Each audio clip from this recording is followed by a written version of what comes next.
Hello Commanders, Commander Plater here, and welcome to today's live stream. Hope everyone's doing very well today, and your Monday has been acceptable, as best as Mondays can be, because you know they start at the start of the week for most people. So, heyo, what can you do? Today, I'm not really sure what I'm doing in Elite. I haven't really made any decisions. I think what I want to go and do is I have an Earth-like that I tagged, my very first Earth-like, that I feel like going off to go and visit. And my plan is to hopefully from there be able to...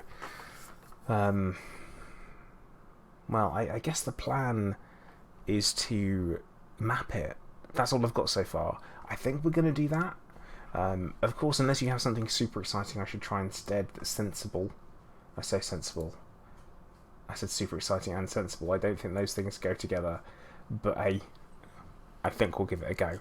But a good evening to everyone. So, Garrick, Hunter, Vortex, Mr. Squeakenheimer, Falcon Screech, Kuzomek, William Gandalf, Hobbs, Backlap, Snappo. How are you doing? Delta V, hello as well. Well, Hunter, it's only 48 jumps to my to my Earth-like. So I think that might be what what we'll give a go to. Mark, you're saying you just started in VR and you've thrown up twice. Eek. I can safely say that I have never thrown up from playing VR. I felt really weird and super funky. In particular, I felt really weird playing Payday 2 in VR, and that made me feel rather unwell. But it did also crash and had some issues to it. So, right, I think we're going to go and tag the Earth-like. Come back, do some missions for the player faction. Seems like the best way to do it. Have to run out, go back, come round again. Must have been the run. Yeah. So back up, you're doing well. Your brother started playing Elite. Finally, after 2,000 hours in, you can show the ropes to another player. It brings new interest to the game. Oh yeah, agreed. I was showing my brother how to play, and he... watching someone else dock is probably one of the most difficult things to do in the world without being like, do this! No! Go left! No, the other left! Because you just... you gotta stay calm and patient. But I think we've all been there at some point. We've all been a noob, so it's only fair.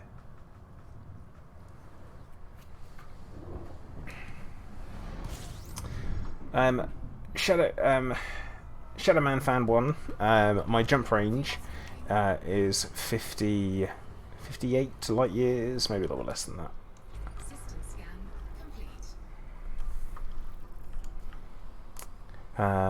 Let's have a look, because I up, yeah, 57.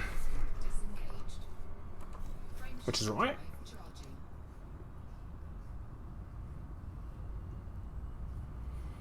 Hey Kiro, how you doing, mate?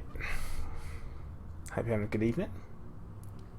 But yeah, I haven't been playing Elite that much recently because there's not really a huge amount going on in game that's kind of pulling me in.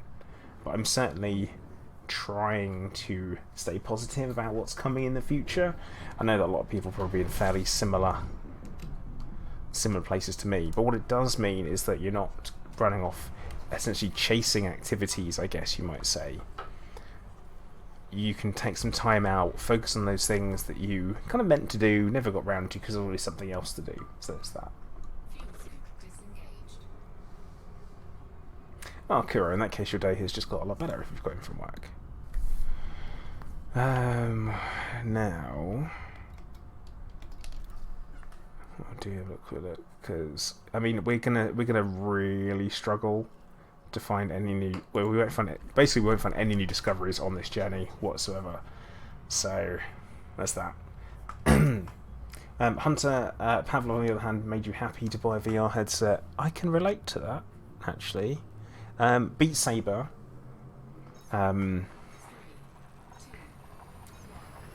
Beat Saber, Pavlov, Arizona Sunshine, they're probably my top 3 VR games. Definitely. Hunter, yes I have. I have already checked. It is currently unmapped.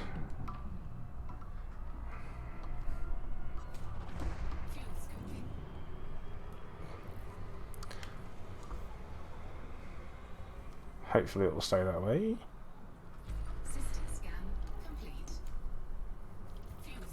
But one thing I'm looking forward to is tomorrow we do have the launch of Planet Zoo, which I'm quite excited about, having played the beta. I'm quite looking forward to getting my hands on the full version of the game with all of the animals.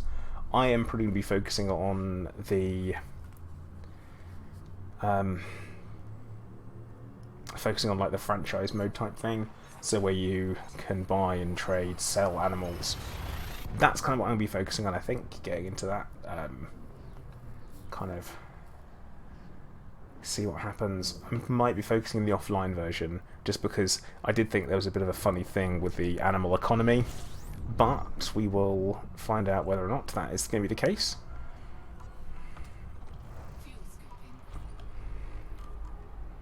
But yeah, I'm expecting to get there and back well within the stream. No Vortex, I'm not going to try another Fight Zoo, because I really struggled to pretty much... I mean, the animals fight. Like that. Someone's not mapped this one. Like, so there are some like mapped options out here. Like, someone for some reason has missed this one. But then I'm like, ugh, gotta keep going. Well, Hunter. Maybe. I have to wait and see. The crack being satisfactory. But I think we'll see how things go.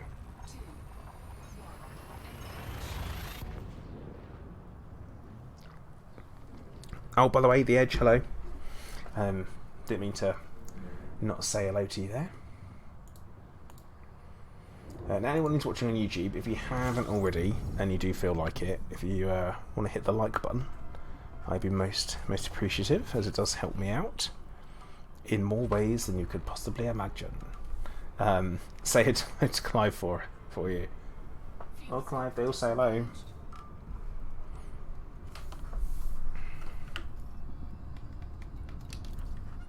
Now I'm quick look at this. Oh crap. Yeah, like yeah. Crap planets, that's why.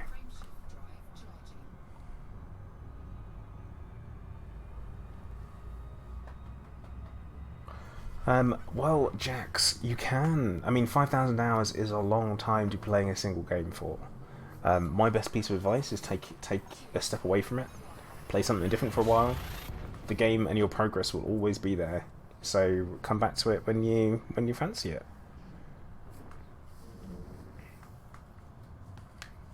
Yeah, I mined myself out 10.8 billion credits, and I'm like, you know what? I think that's enough. At this point, I don't think I need any more, at least until we know how much fleet carriers are going to cost. Which, honestly, are we ever going to find that out? Who knows? See, look, none of these are mapped, but they're all junk planets. Junk planet to me is just any planet that isn't going to have high metal gas giants, Earth-like water worlds, ammonia, terraformables. Not worth it.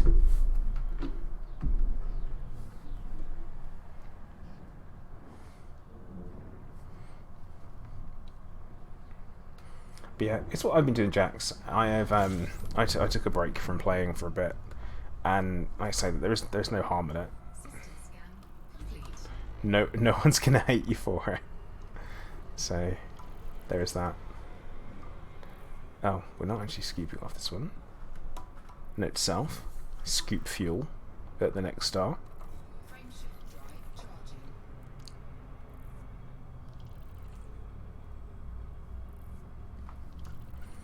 Which we can.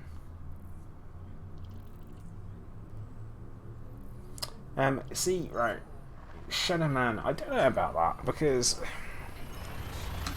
what would you... They used to have them. You used to have... used to need commodities for engineering, but then they took it away. Because that was the solution to there not being storage. Or cargo storage. And for some reason it was like, you know what, we'll just take it off. So it was taken off. And then it never came back. And it's going to be one of these things that I don't think many people remember it was even a thing at this point.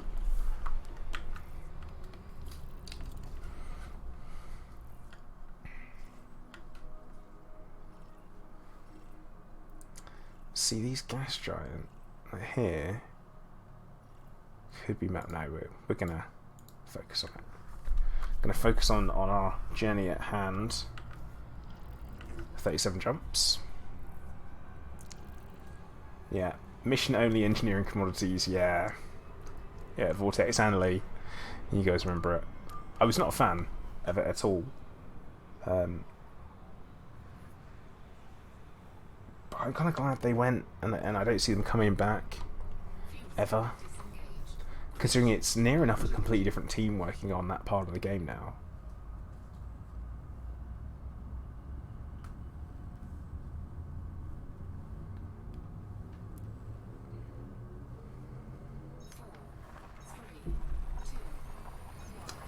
Oh, if I was only allowed to own one ship in-game, what would it be? Oh. That is an interesting...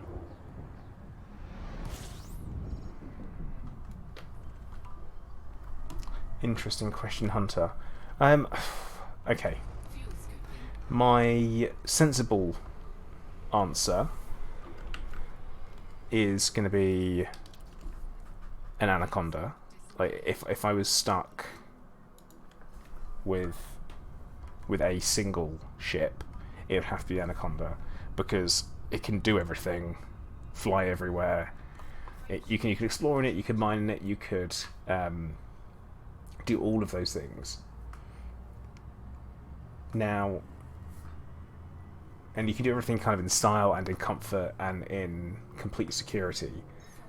But for coolness factor, honestly, I'm gonna have to say if you were to strip all of my ships away that I have now, it would be if we're leaving with the Corvette, and that's just for style.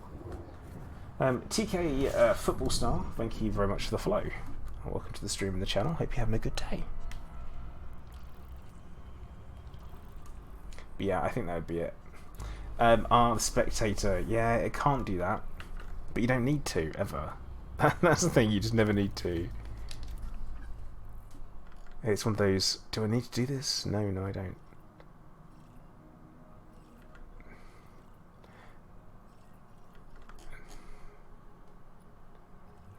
High metal. You know, I think I might have been here before.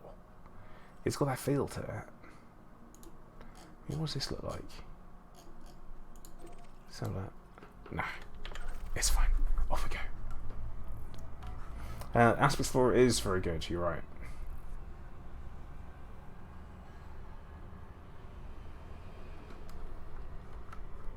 And again, I mean, I'm using one now.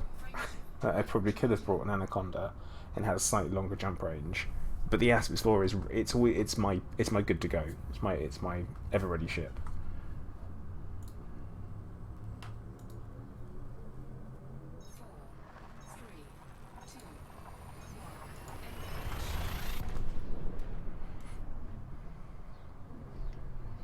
Yeah, I'm going to have to really rush back once I've done this, though. That's something I have to consider.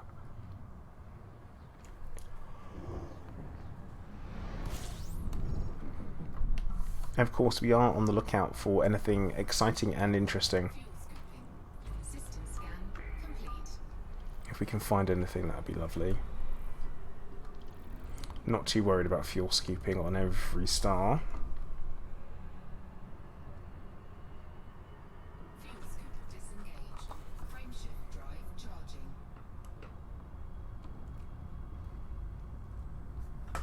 Yeah, because Spectator normally they let you know before you take a mission whether or not you can land there or what you can do. So that to me is enough, I would say.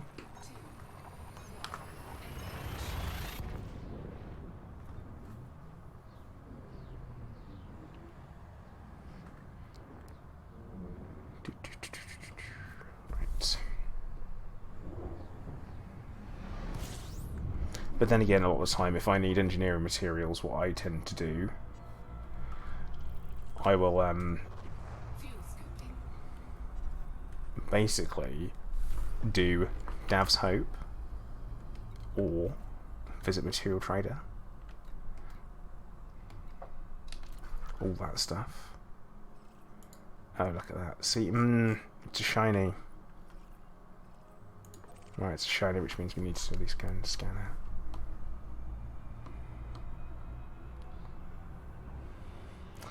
Kuro, fingers crossed Windows hasn't broken anything for you.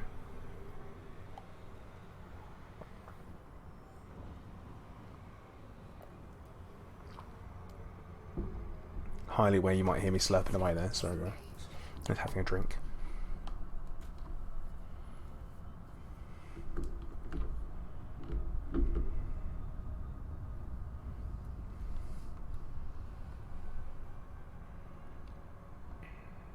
But yeah, I don't think I can leave even though it's a tagged Earth-like, I'm not sure I can leave it unscanned.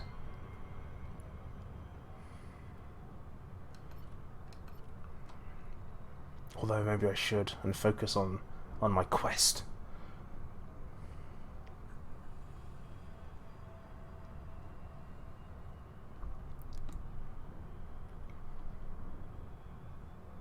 I don't know. But yeah, from tomorrow we're doing a little bit of we'll be chucking Planet Zoo in the mix for streaming. So we're going to hopefully, I say, give it a stream, give it a kind of a semi-regular spot on the old channel. Come on, come on, come on, come on, come on. Come on with the scan, come on with the scan. Rubbish. Lee, no. What's that?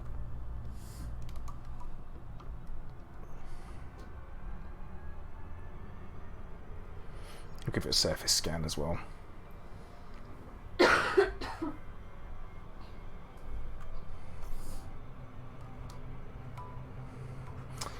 Tan, of course it's not. No one flies ASP Scouts. It's always an ASP Explorer.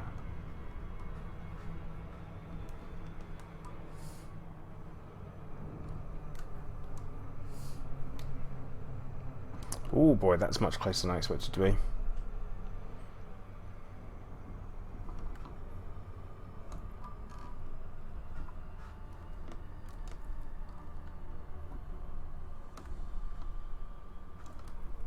Okay.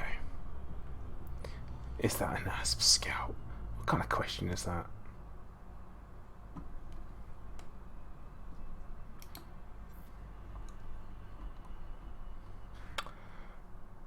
Okay, 7 is the efficiency target. Well,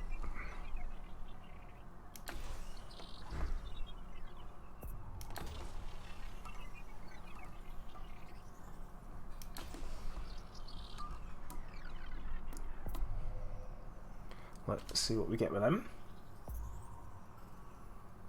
Ah, okay, that sounds cool.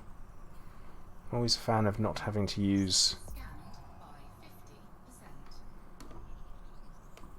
Always found not having to use third-party software.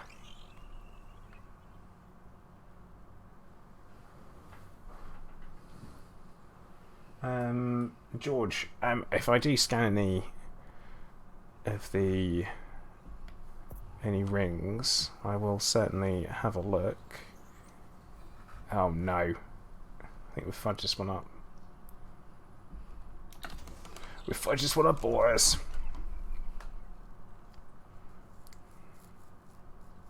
Just a quick mention, the person that discovered this was the amazing WJV. Thinking rather highly of yourself, don't you? Okay, come on. we're not going to do it. Oh, turd. Right.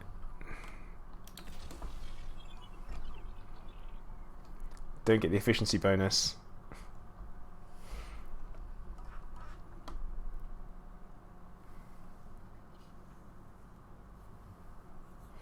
Chance you can't hear you in Mackie D's. Oh dear. Mackie D's. Oh. No, thank you. Alright, Galactic, take care. Hey Marcus, what up, man? I'm doing alright, all things considered. Keep on going. Lee, that's the dream we all kind of strive for, isn't it? No third-party software. Being able to do everything in-game.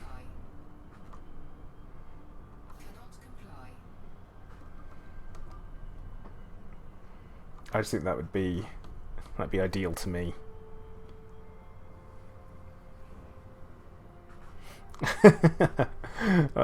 Pizza Creative Recycling. Well done. Well done. Branislav, hello, how you doing?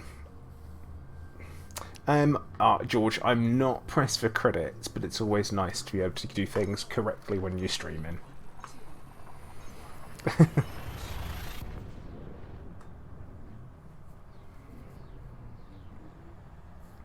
Always the way.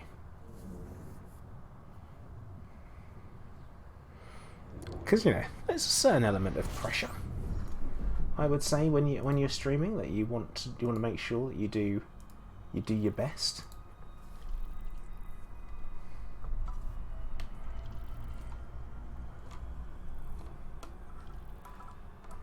System scan complete.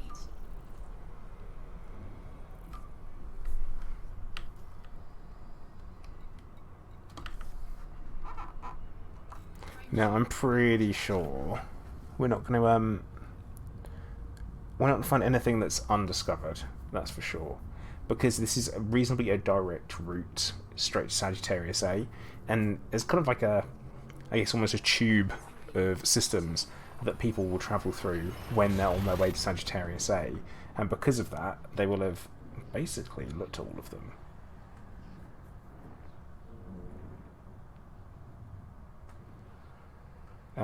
Right, Vortex, where am I going to be dumping this exploration data that I get from this little trip when I get back? Fuel scooping. System scan complete. Just so I know. Because I could read the tracking myself for BGS, but I can't be bothered. Frameshift drive charging. Well, Lee, you say they've been quiet lately. They have been doing their regular streams on Thursday, and also on Monday as well. I will say that they are getting, for lack of a better term, roasted by people. Like absolutely bleeding roasted.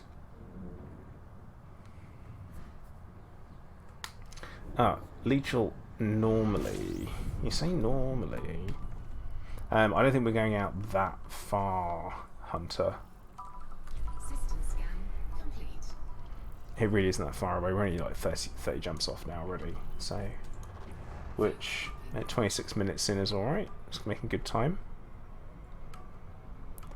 Why are we getting like next to no fuel off of this star? Fuel scoop disengaged.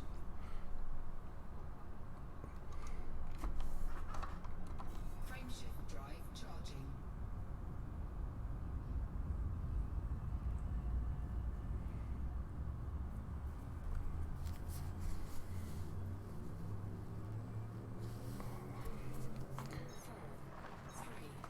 Commander Givar, hello, how you doing?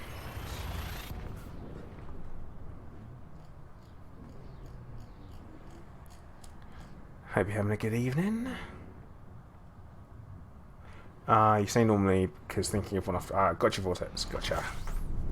Because I'm like, normally, but for me it is something different. Fuel scooping.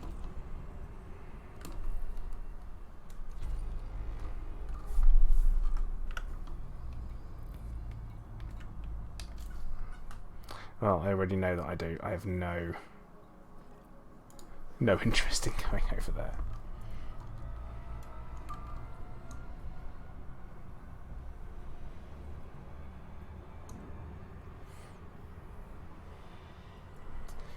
Yeah, would have be better off using economical route? No. Economical route would mean a lot more jumps. So that's the issue.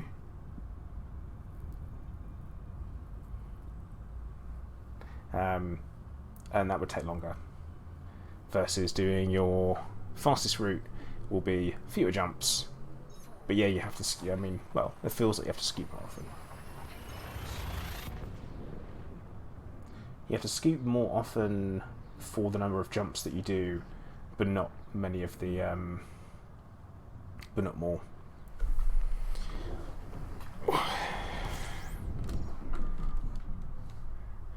Good evening, Anarieth. How you doing?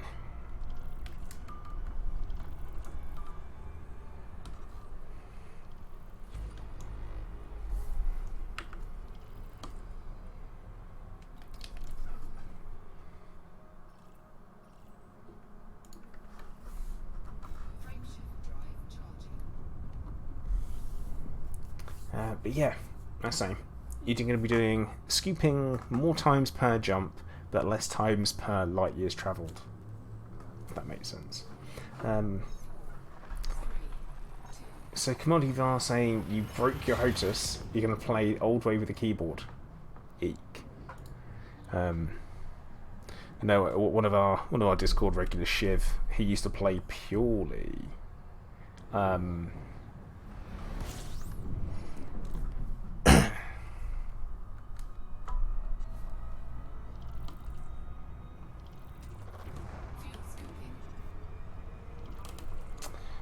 Well, Anarth, I am doing fine, I guess. All things considered, I'm doing well. It's been a honestly, I've had a rough couple of weeks, so I've not really been on my game as such. It's discovered by Ukraine. Da.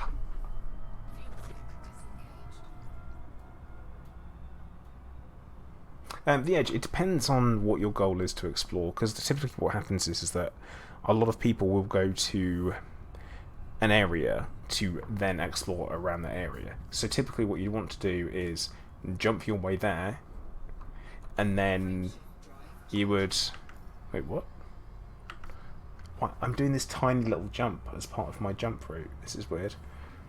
Have we hit a gap? I wonder if I'm going to the right place. Uh-oh. But yeah, a lot of people will want to go to a place that other people haven't been to then explore, I think. What do you think about potential leak of student show notes about space days? Oh, Eva, today, mate. It's like... I honestly haven't watched his videos recently.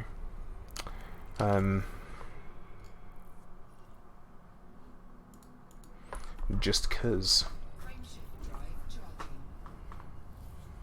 And Arieth, yeah, I am doing exploration at the moment. Well, no, not really exploration. I'm off to go and hopefully map one of my Earthlikes that I found during my first trip to Sagittarius A.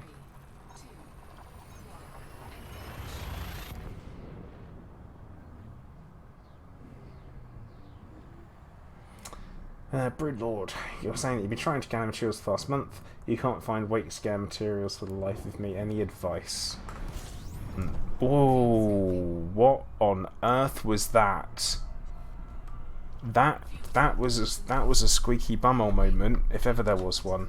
Okay. Things are about to get very warm.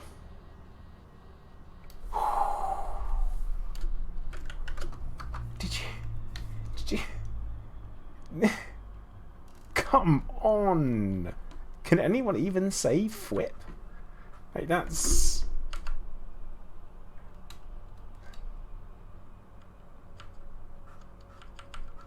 Oh, apparently my screenshot on Steam isn't working, because that's quite a nice one. That was horrible. Absolutely horrible. Yeah, Upentide's right there. Go to Jameson's Cobra. It's a quick little Google. And just basically scan, log out, and carry on. That was rough. That was not cool, man. And the thing is, I do need to scoop. So, and, you know, yeah, George is what I've done. I'm like, I used paint on it.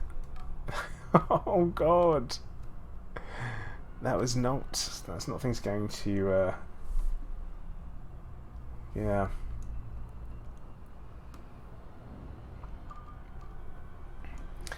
But if you want to do it the nice natural way, is you go to a nav beacon, and then you scan wakes there, or you go to a particularly busy system. Quite a good one to go for is if you go to a community goal system in open, and then you scan the wakes of players as they leave a system. That's a good bet as well. But of course, you do stand a chance of, if you are in open in there, let's see what happens. You know, you could find yourself in a little bit of an issue.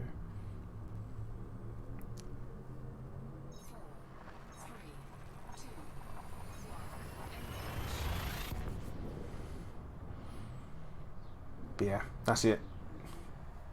And material traders are definitely the way forward. I think we all have at some point used them and had to trade up to get the to get exactly what we want. System scan complete. Fuel scooping.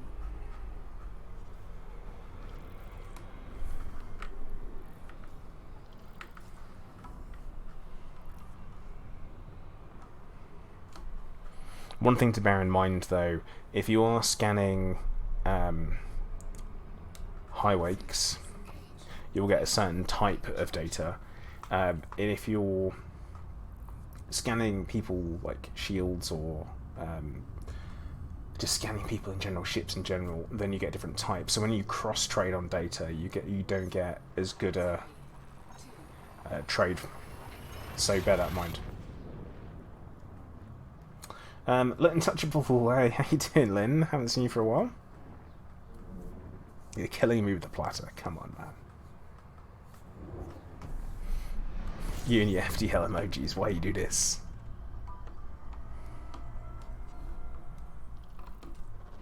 Fuel scooping.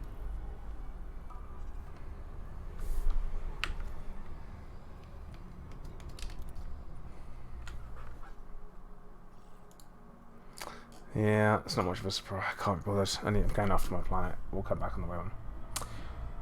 I'm doing alright. All things considered. I keep saying all things considered. Life considered, I'm doing alright. Still going. Still going. Doing a spot of, well, I wouldn't say exploration. As such. More of a, I'm off to go and tag a planet that I first discovered because I want the map to tag on it as well. And you know what? I've waited how long to do it? So, well.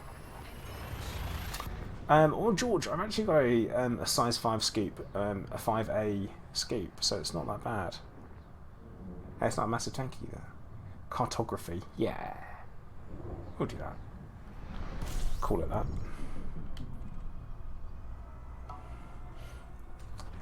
Professor Plunge, hey, how you doing? How long has it been? A while. Since I've streamed Elite.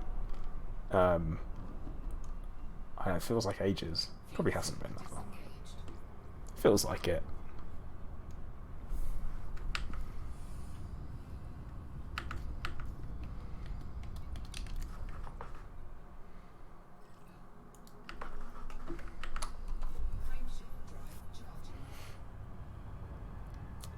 Space version of Marking My Territory. Yeah, I mean, there is a reason why our home system, Hilla, has my name all over it. When they introduced mapping, and this is considering everybody fought to get in the game, and it was an absolute freaking nightmare to be able to get in and actually scan, map, and do the exploration. Everyone was fighting over getting their name on as many places as possible, and I fought with the game in order to make sure that I could completely map our home system, Hilla. So not only is my name all over it, my name is also in it because of Place's tyranny, the station.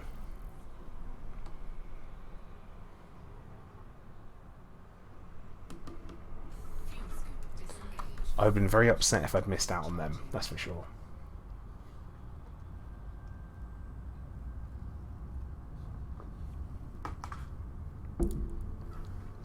It'd be bad. Yeah, I would have been mad. I would have complained. Like, really badly complained. I would have stomped my feet, I would have acted entitled, and I maybe, just maybe, would have tweeted about it or something, or demanded something be done.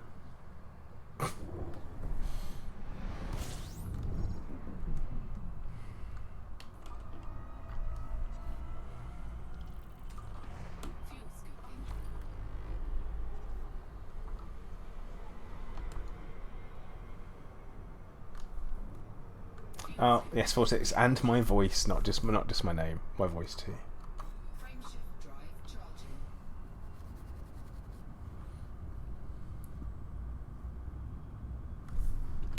Oh, well, you know what I forgot to do. Never mind. Yeah, Philip, I would have been mad. I'd have been pretty mad. But no, it worked out alright in the end. And I think the rest of our systems all picked up and covered by other people in the squadron, which is nice. You know, I think that's a nice thing to have happened. You know, if you wanted to role play it, you could say like, the system was scouted by and investigated by Commander Blater in preparation for the Seekers of Zen to move into it and stuff like that. I'd never been there. I'd never had it around, to be honest. When I first arrived, and I'm like, oh wow, this system's amazing.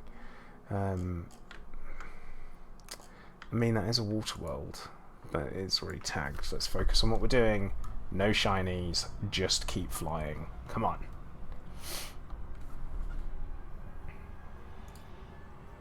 And then I guess you could also expand that in with those that were other members of the Seekers of Zen, then went and found it and found other neighbouring systems and marked them and marked possible planets and all that kind of stuff. Hey Gibolo, how you doing? Good evening and welcome to the stream. Hope you're doing alright.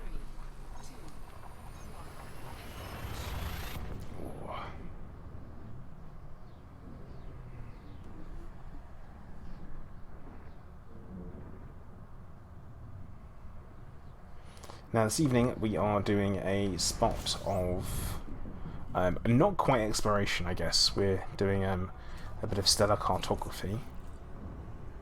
There is a difference, I promise you.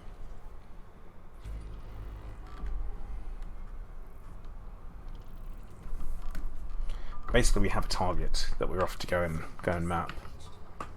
Now, we're only 18 jumps away. I think we're doing well. I think we're making good time.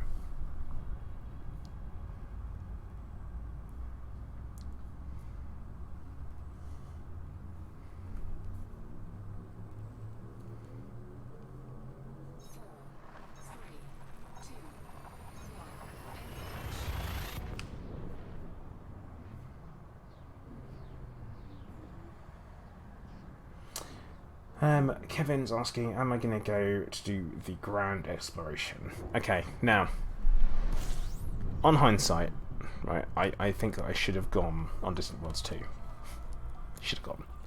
Now, I didn't go during the time because I had, I was just starting chemotherapy, and because of that, I couldn't commit to the full journey, and because of the aggressiveness of the usual aggressiveness of my type of cancer I've got, I couldn't commit to something that I wasn't going to finish, so I didn't want to do it. But here I am, like how many months later down the line, and I'm like, I should have gone. But I know 85,000 light years is a long way. It's a long way. I know, man. Evening, Eric. How you doing?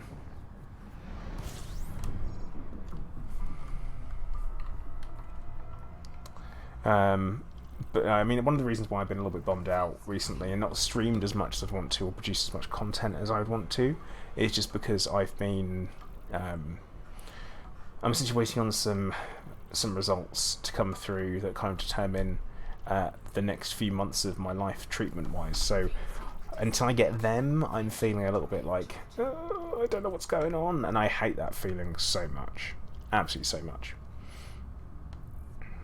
And obviously, I know that when people are asking me how I am, that's something that's being considered, and I probably should talk about and should answer, but at the same time, you might just be coming here to watch games and talk about games and not want to hear all of that weird stuff. So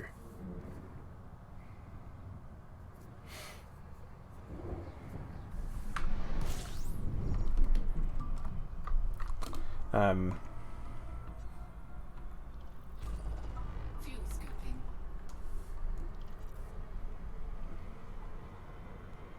scoping. See, George, I it's more of a personal thing that I don't like leaving things incomplete. So, you know, that's that. That's me. That's what I think. Commander Blasted, good evening. How you doing? Quick look, another topic of conversation.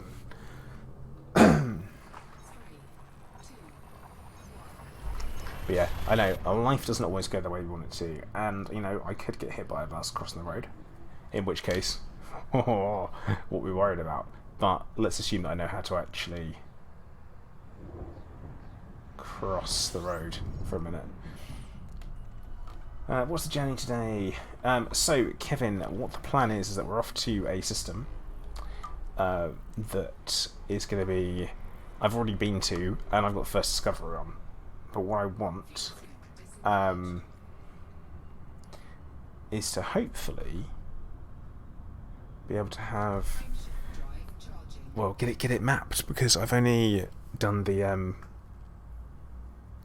actual discovery. But yeah, Clive is quiet tonight because he is asleep. It is lovely. Also, it's a lot earlier than I normally stream. So starting for around about 9 o'clock is when he starts to get a bit lively.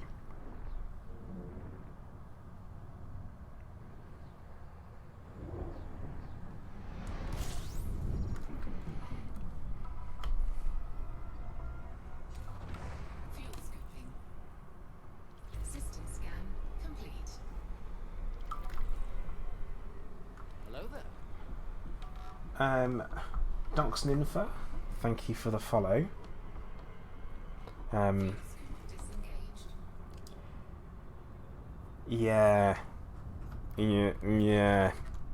Now, I don't normally talk about it and how aggressive it is. Now, the type of cancer I've got is called anaplastic thyroid cancer.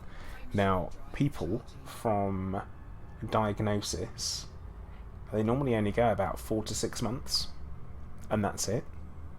As in 4 to 6, not 46, 4 to 6 months.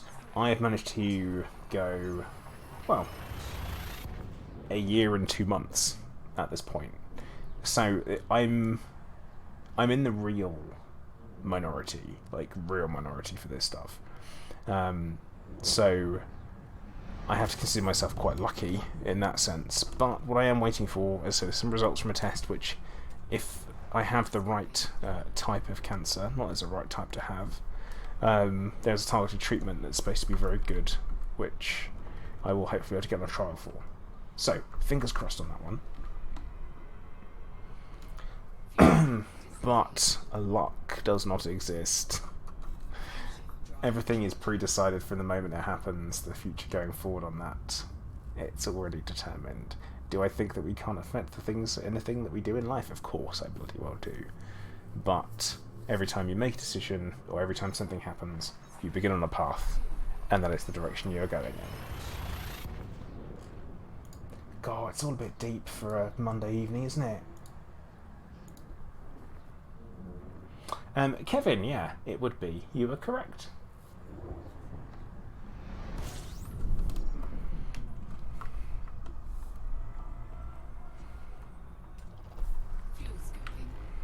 See, I find it hard to believe that I've not come through any systems that I've been through already. This is a bit of a weird one.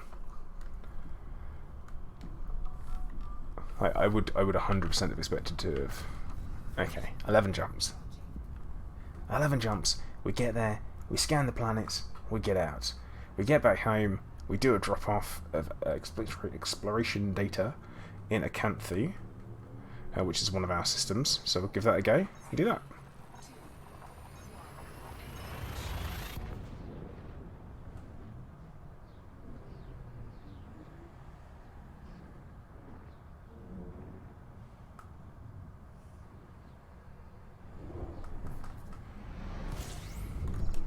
But I think we should be good.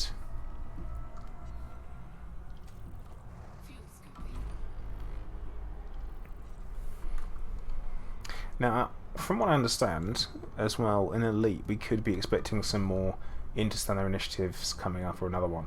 I'm hoping we have something a little bit more interesting. No, Hunter! No. Vortex gave me an alternative site. He picked an alternative single drop-off for me. I'm so certain of it.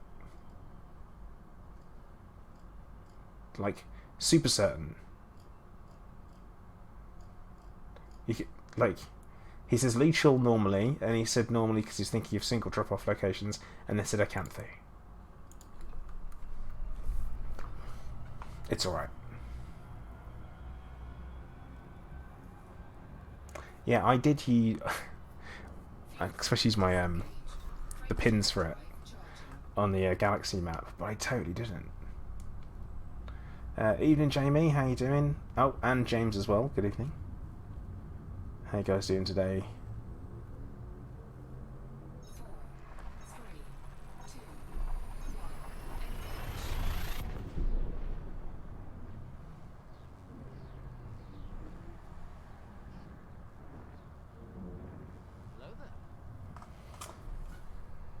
Dark Sniffer, thank you very much. Much appreciated. System scan complete. Oh, empty system. Jamie, you're still at work. Oh.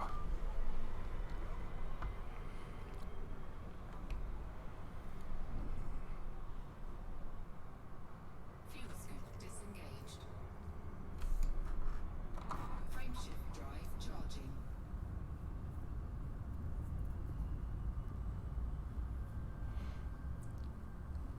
How long have you got left? That's the question. Lee, you couldn't cut your decal from the last initiative. Actually, it's a good point.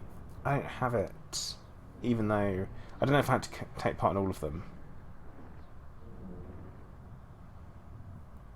I don't know if that's the case, but I don't know.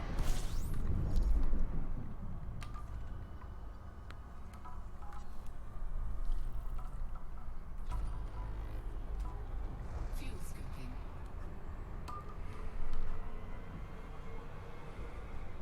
Oh, they took it out because of a bug. See, I totally miss stuff. I don't spend nearly enough time on the forums as other people. Or as maybe I should do to know everything.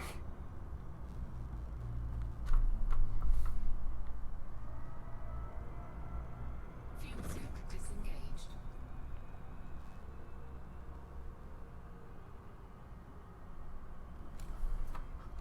Frameshift drive charging. Old Crow Express, good evening. How you doing?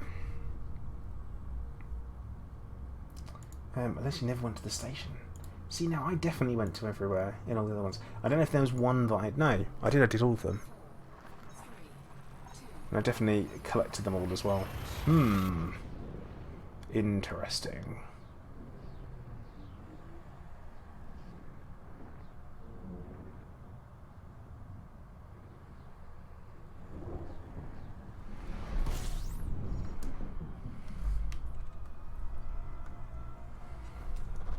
Fuel scooping.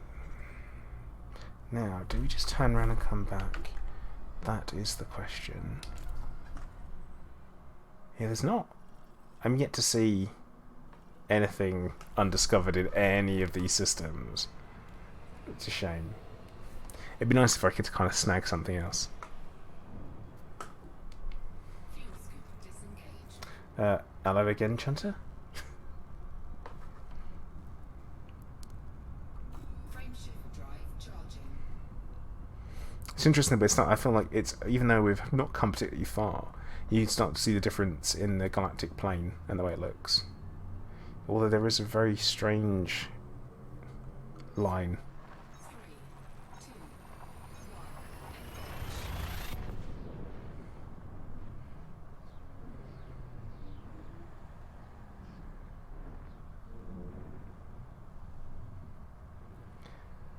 1. Well, plus side, I would say. Yeah, Vortex, I don't think it is, because I'm getting some T-Towers in there. I just don't think there's a lot in there. What? Hang on, Kevin, are you talking about in the galaxy?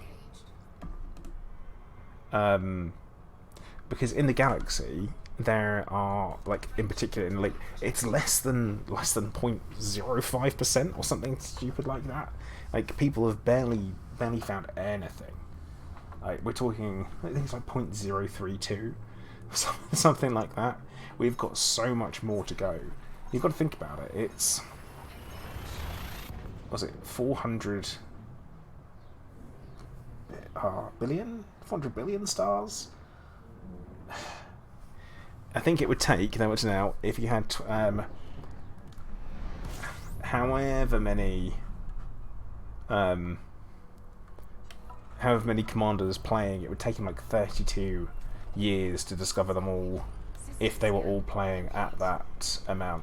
Yeah, but we are, yeah, 50%. Nah, bro. The only thing that you find is there are certain places. I'll check the system map. Yeah, look, you can tell when people typically go back and forth. So there are certain areas where people will continue to go. Where I'm going now, when I initially went to Sagittarius A, I hamstrung myself by using a B-rated FSD with no engineering, because no engineering existed then. And I did a straight line, hoping that I would find some things that hadn't been found, because I was making more stops along the way. It took me 3 months to get there and back. Oh.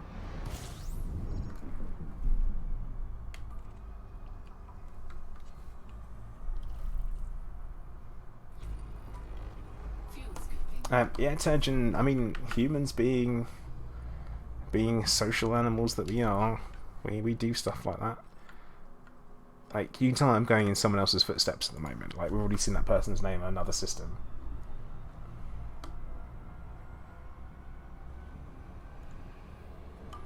Yeah, George, totally not feasible.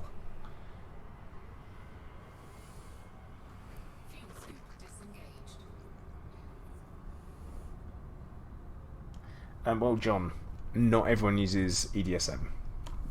I don't, for example. I just don't see the need for it at all. But that's me. Like I said earlier, I'm not super keen on third-party tools if I can avoid them. The only one that I will use is ED Engineer, because that is kind of it's a shopping list. If not, I'd end up having to do an Excel, I think, just to make a note of what I need.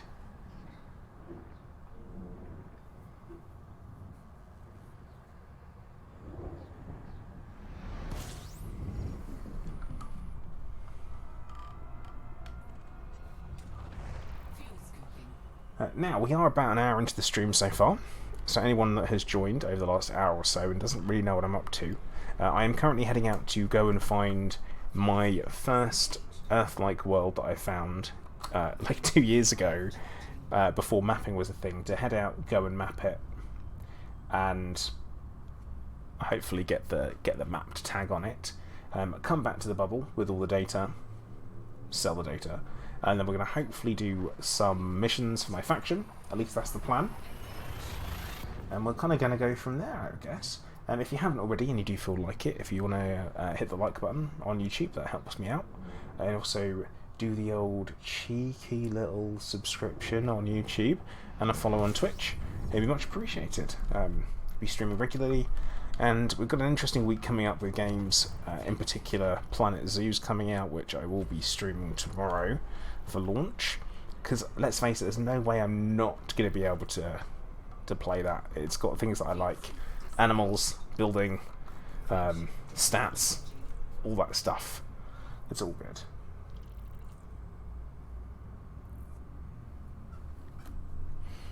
Also, I suppose at some point we're going to have to delve into Star Citizen again at some point. But I'm kind of waiting for it to be more persistent so that my credits don't get reset all the time. Also at the same time, guys, if you do fancy it, join our Discord as well. Link has just dropped in there. It's even if you like talking about games, Elite Dangerous in particular, I guess, but other games we play too. Satisfactory is a real big one for us at the moment, as well as Destiny 2, all that good stuff. George, that's in Star Citizen. In Star Citizen, not Elite. But yeah, they reset progress with, like, most patches, and I'm not a fan of that. Fuel scoop disengaged. Frameshift drive charged. But it's an alpha, or pre-alpha, so what do you expect? That's the way it is. But yeah, like I say, other games that we play, Satisfactory, I'm really big into Satisfactory at the moment. Plus Destiny 2, we've got quite a few people that play that. Also, if you do play VR games, and in particular Pavlov VR, we are always looking for new people to set games up for.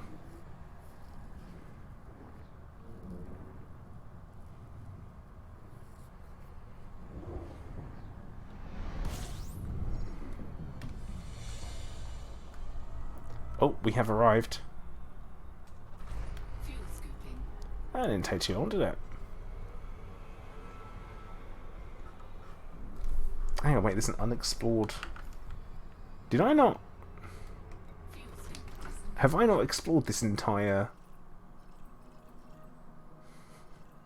Oh my god, I'm a total scumbag. Right, let's pick some other stuff up. Old Duck, you're saying Space Engineers is your new obsession. Ooh, not played it myself.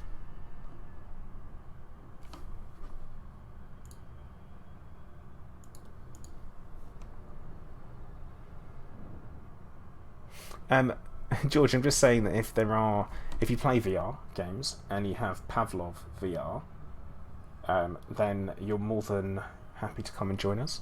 Well, you're more than welcome to come and join us, because we're always looking for new people to join the gang for shooting games, if you're into those types of things.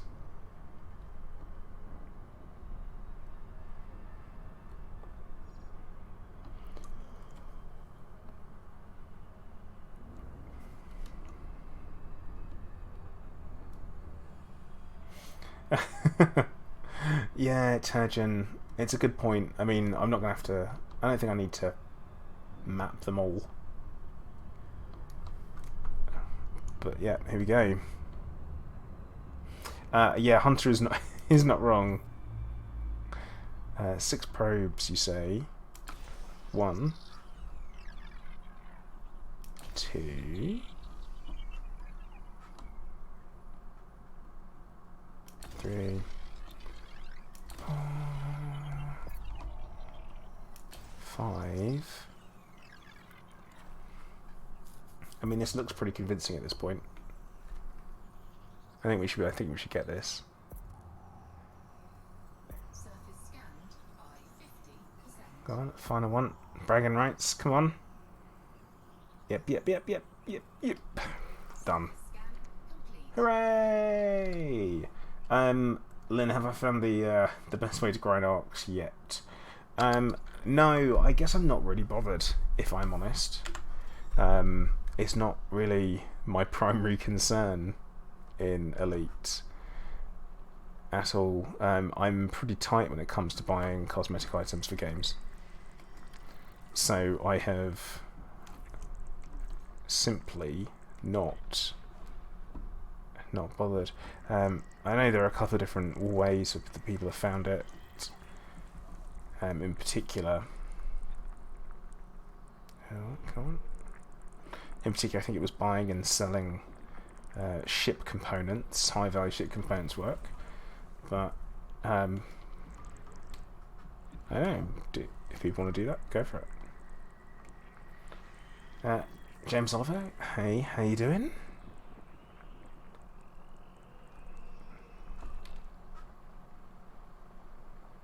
There's like some things that go really, really kind of unnoticed and unappreciated is in Elite.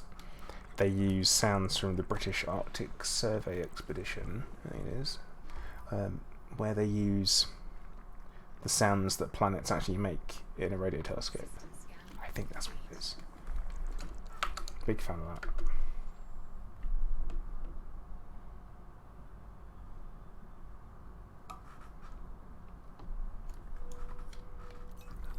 Well, that's it. We did the mapping. We've kind of off we go. Hello there. Archie Winter, thank you very much for subscribing. Welcome to the stream of the channel. Hope you're doing alright. Now, we've only come that far out. Who's that? Who's that there? I feel like Gary's following me. What order? Right, we are going to Acanthu. You know what? Here's a tag that can be removed. Because we were gonna... I was kind of hoping initially that we were going to take that as one of our systems, but we didn't. We ended up not doing that. And I've already committed to the... There we go, Acanthu. Off we go! Frameshift drive charging. Semi-committed to that moving around stuff. Leap of faith, yeah, that's what I thought it would be. It's just a bit like, nah, it's daft. 4, 3, 2. I say, I'm not too bothered.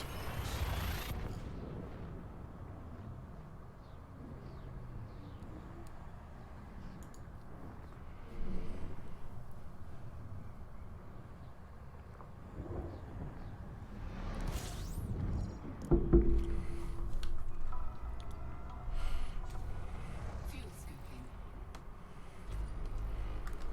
Of course, we do stand a chance of picking up some maybe unexplored stuff on the way back. I mean, we're not going to, are we? Oh, Archie, well, you're here now, so that's what counts. Welcome aboard.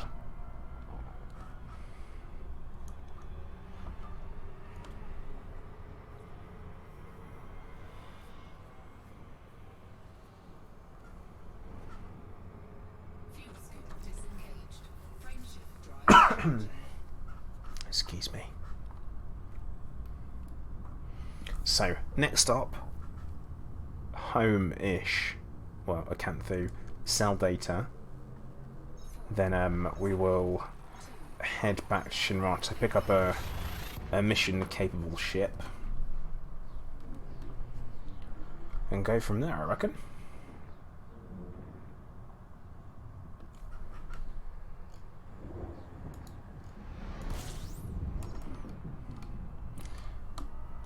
Well, Pete, I will tell you what we're up to this evening.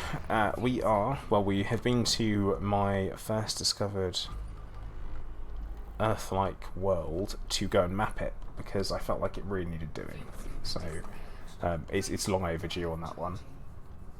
So I've been there, done that. We're now heading back, and hopefully we should be... I mean, it wasn't too far. It was like 48 jumps, 57 light years each. Not that far at all.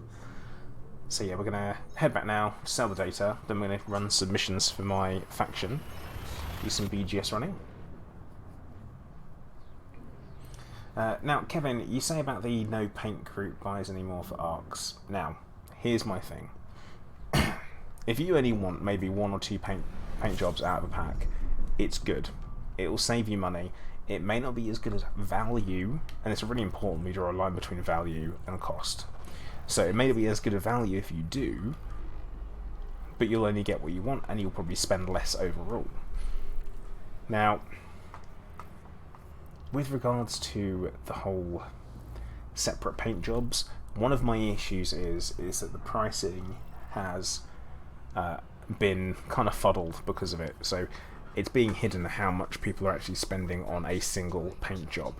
So I put together a little spreadsheet because I'm that kind of guy, and what I did was I did a little arcs calculator. I couldn't be asked to rewrite the entire bloody thing for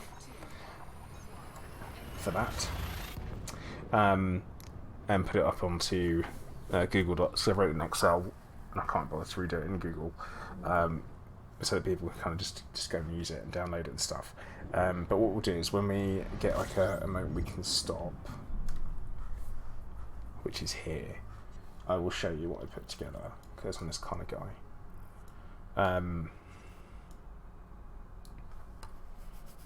And this is something that did bother me, so don't think that I'm like completely with it and I'm not all totally up for it. But here we go. So when it was first put in, original published prices were over here on this side, and this is literally just for reference purposes only. And I do mean just for reference because the prices have changed, but it kind of gives you an idea of how much you're spending. So if you think about how much a paint pack actually costs, so yeah, pack size, let's focus on pence for a minute. You don't... Originally, the value was absolutely awful and all over the place, then it got fixed. And let's not call the bonus ones, because they're not. Some are, some aren't. So that's a bit of a duff one. But yeah, so if you buy a paint job that costs, say, 620, for example, like one of the Type 9 ones, cost in pence, it only becomes better value and cheaper at the same price at the maximum if you've purchased 100,000 arcs, which is ridiculous. So you're actually paying more down here as soon as you go, oh right, well I've actually bought the 100,000. Wicked, you've spent £45 on them. They then become better value, which is totally daft and totally ridiculous, and I don't necessarily agree with that and the pricing increase. The concept of arcs, totally fine with it. The implementation, not so much. Clive, what are you doing? Sorry, cat's being a cat.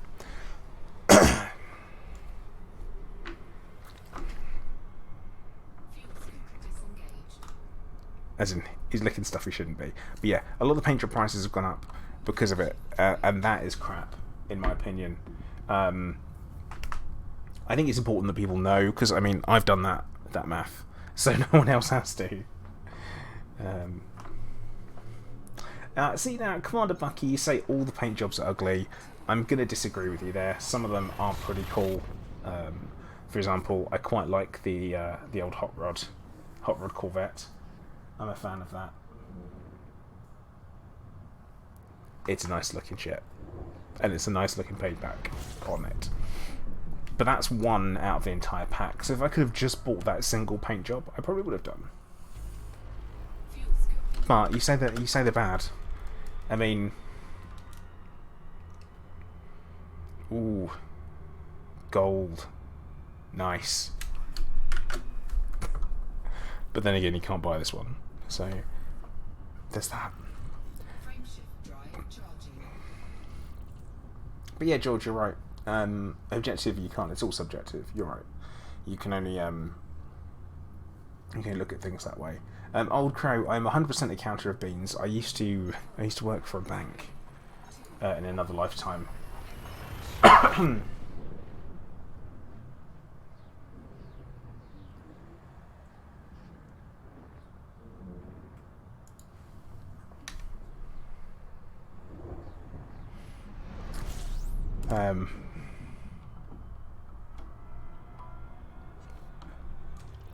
Sinhalf, yeah, I don't know about that. I mean, it's not something I would do. I mean, if I had, I don't know, if I had money falling out of my pockets all the time because I had so much, maybe I would. No, Chunter, just a banking and savings advisor, and lending as well. Oh, and a bank manager. Eek.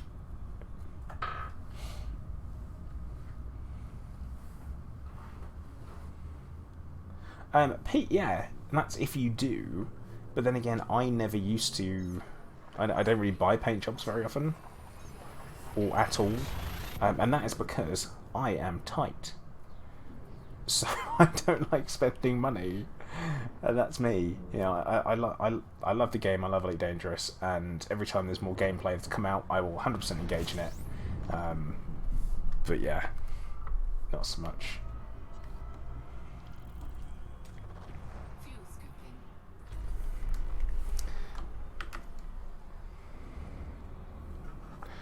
Well, George, it's all percentages, isn't it? That's literally it. It's just percentages. The whole thing. If you're talking about like compound interest and stuff like that, it does get a bit more complicated, but no, it's still nothing that a simple spreadsheet won't fix for you.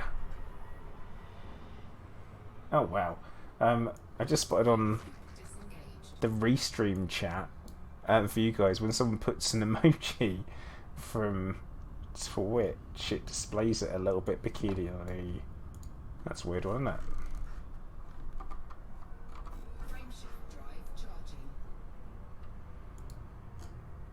it? Eek.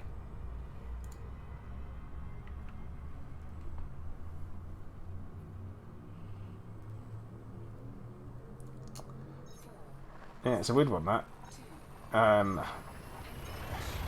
I have no idea. But that's what happens when you're using, like I'm using, a third-party piece of software to pull one thing in, two things into one place that shouldn't really coexist. The old chatting on Twitch and YouTube at the same time.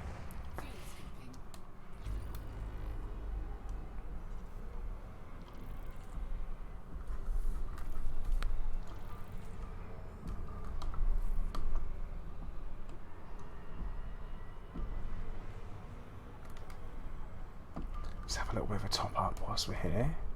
Hey, how many jumps have we got? 36 to go. Nah, this won't take long at all. But yeah, I do recommend anyone who is playing Elite Dangerous at the moment and is struggling to find something to do, is have a little look at those things you could never be bothered to go and do, because why would you? Things like base raiding, in an SRV, have a look at that. That's a really good thing to look at from my 24-hour stream. The section with Harry Potter. Have a look at that, because that's actually a really fun way of getting data that isn't simple, pure grind. Just give it a go. It's interesting. Also, if you are super bummed out in the game, what I recommend you do is just take some time away from it and play something else. Plenty of stuff coming out.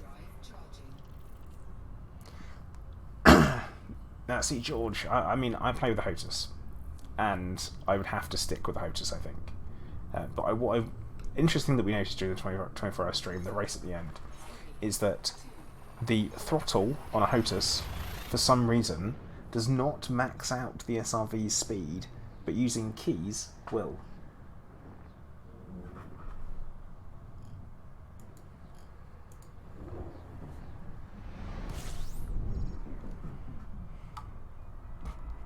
Oh, Gary. What? Well, scan it, man.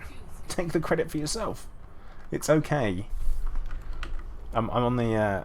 I'm on the big old journey back now.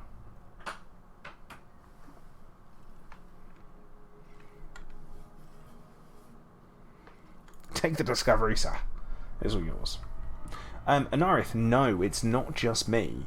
So it was Ascorbius found it, Machine found it, so it wasn't just me. So because of that, that is Vortex probably found that as well, did you? don't know if you checked, but yeah, it's that. So a very, very odd thing to happen.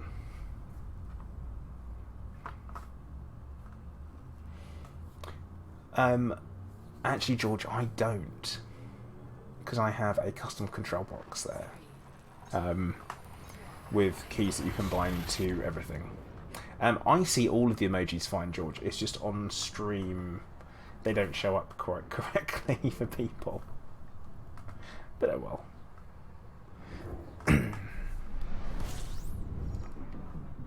well. Also, I don't think I play enough games involving driving for me to possibly want to have a steering wheel for. It'd gather dust. Oh, hey Rusty, how you doing, mate? It's an Xbox gamepad testing for SRV. Again, I use my HOTAS, and I'm reasonably comfortable with the HOTAS now for driving an SRV, and I'm excuse me, I'm hoping that I've proved that.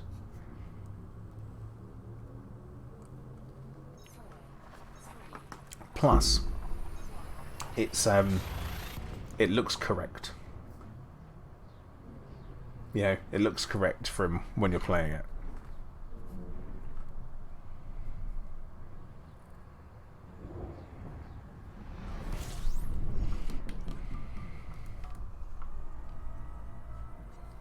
Lee, do you mean pedals? Because that would be... I don't know if I could do that. I don't think I could do that. I don't think that would work for me.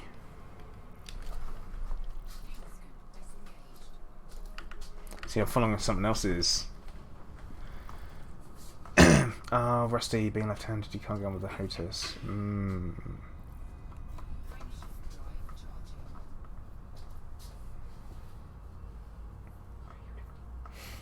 Yeah, because, Lee, that would be ridiculous if you could set up a set of rowing boat paddles to control your spaceship.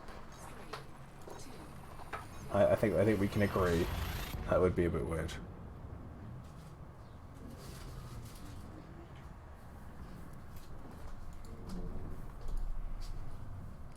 Oh, I'll create Express, so that kind of like a bit of a twist to it. Yeah, no, like a tank, that kind of thing.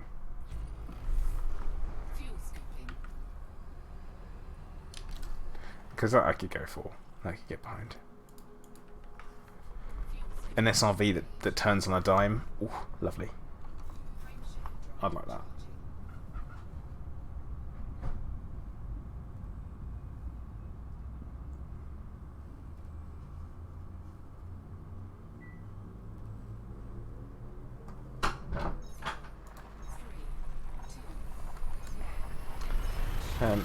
Yeah, I don't know about a dual stick setup. I think a lot of people say positive things about it.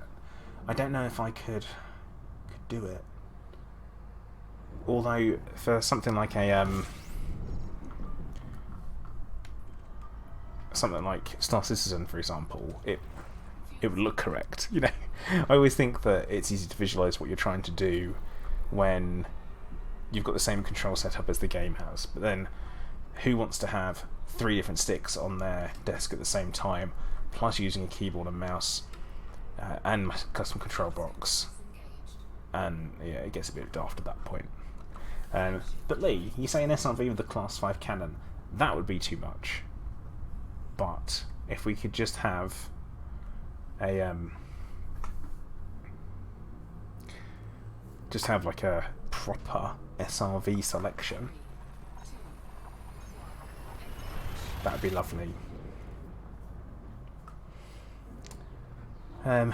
Saying untouchable, you're saying just use telepathy. I don't know about telepathy. I mean, I know what it is, so I know how it would work. I mean, there is I could definitely give it a go. I suppose we could always try that. Is that USB? Is that USB 3 that works on? Because it might be worth a shout. Hey. Yeah, plus I did used to play with an eye tracker as well, which that weirdly gave me a headache, much worse than VR does. I found the eye tracker to be a bit of a, because I don't know if it's a looking around, because I flick my eyes like all over the place when I'm looking at a screen, and I don't know if it made a difference because of. Oh, I struggled when streaming using it because I'd look over to the chat and it would immediately pull it over and then come back, pull it over and then come back, and it would be a bit horrible. You think telepathy is wireless? Oh, Wi-Fi. Okay, could work with that. Fuel scooping. Or is it technopathy rather than telepathy? Because you use the brain. Morning, Osgilf. How you doing? Frame shift drive charging. But yeah, I use the Tobii 4CX, and it's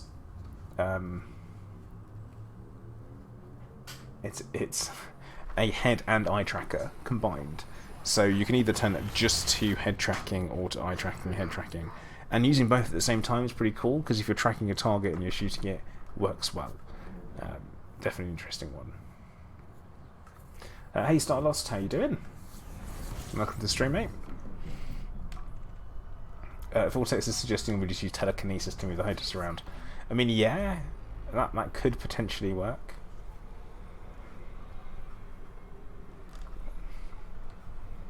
I suppose using telekinesis to press lots of buttons at the same time would be just as mentally taxing as actually using your brain controlling your fingers to do it. So, I don't know. Frame shift drive charging.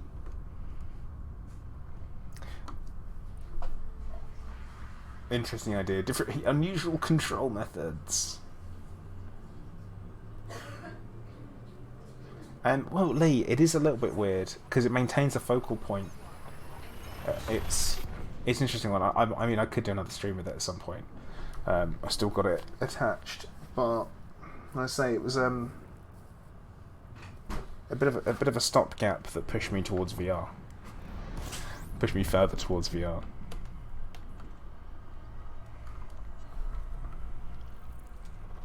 Fuel scooping.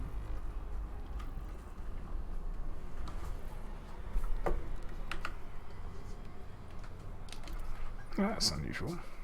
This one said there was more objects. Yeah, 10 bodies. Further away. That'll do it.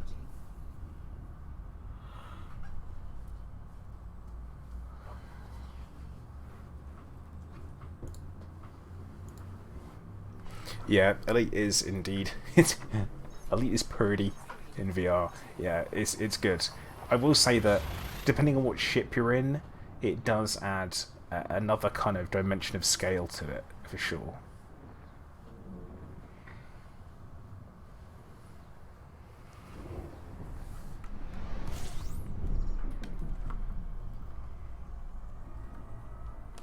System scan complete.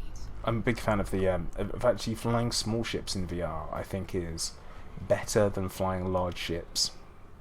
The reason being is small ships you do feel the sense of scale a hell of a lot more. Like if you're sitting in an Eagle and you come into dock, oh my goodness, that is something.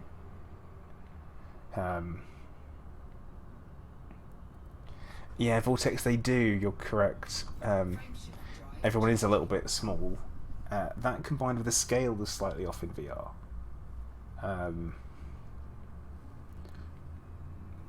And yeah, Vortex, you're not the only one, but it's only on certain ships. Things like the Sidewinder, the Eagle, the Mamba, you can stand up in, and then you can walk to the side and you can walk out of it.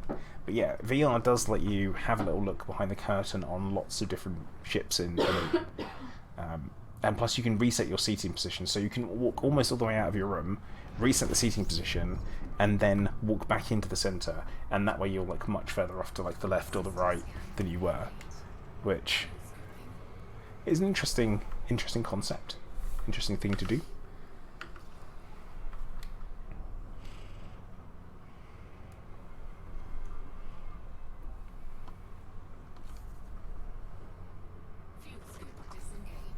fun. And I will tell you that the you can peer into the SRV bay of the Sidewinder in VR. It is breaking geometry by doing it, so it's a little bit funny, but you can see some stuff.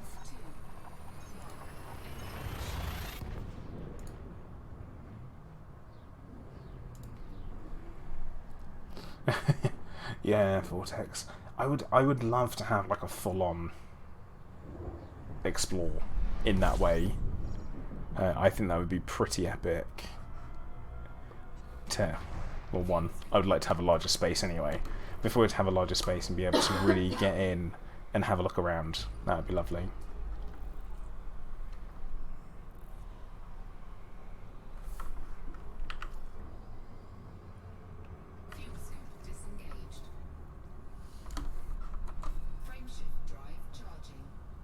Also Anaconda as well, but then again there are the loose wires in the Anaconda which drive some people insane. Or you can go have a look at the coffee machine in the crate.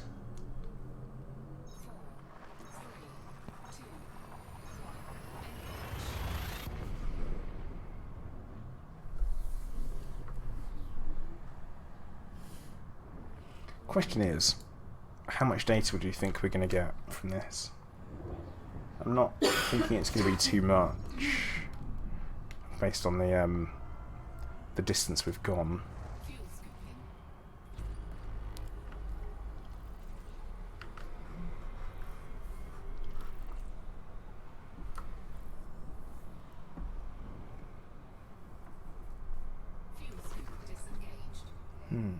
Guess we'll see.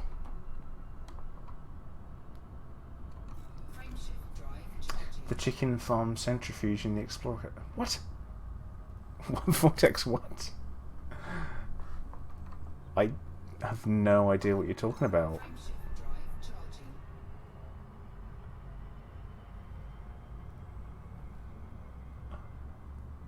What? Chicken farm centrifuge?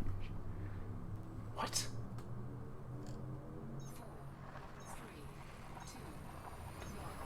Need your fresh air. Oh god. Okay.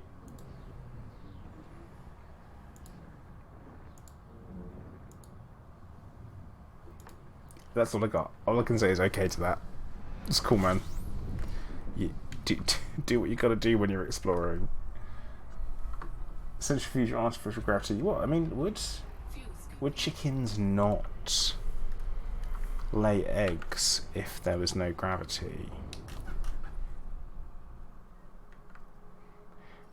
Could I imagine chickens in 0G? I could.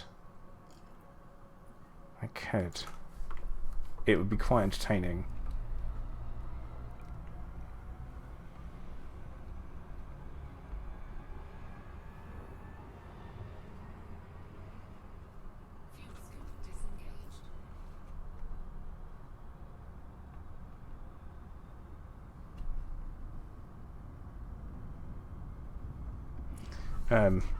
See, I think Vortex did he adopted a pizza, didn't he, this time?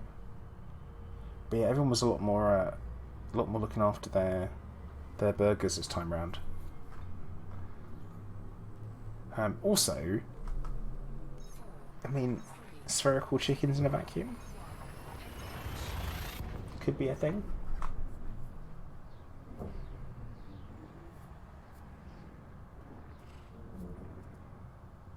I mean, the centrifuge is spinning enough that it causes 1g of acceleration, and it should be fine. No one gets hurt.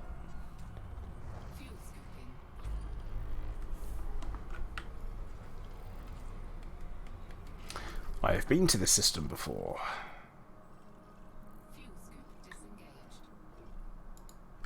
Maybe. No, it's just very, very close.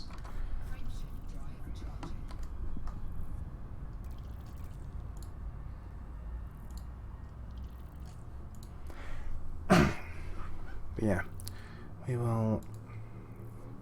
How are we doing for time? No, doing alright. Yeah, up and tied, that would be rough.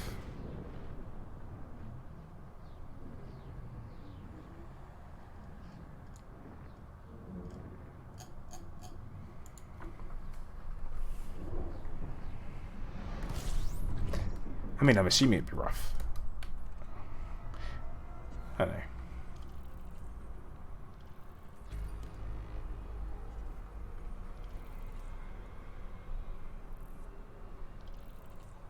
I mean, Lee, would you want to say a chicken? It would crap everywhere, wouldn't it? Let's be honest. A chicken would 100% crap absolutely everywhere because it's what they do. And it would only be worse if they were in 0G. That's simply the way it is.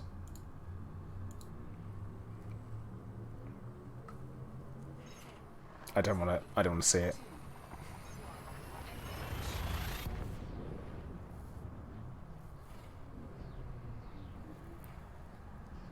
But yeah, I don't know.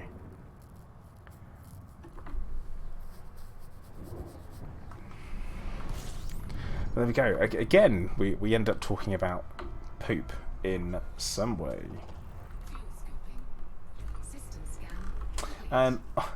Osgelf. Okay, that's a shame. Twitch might be better. I'm over on Twitch as well. Always give that a go.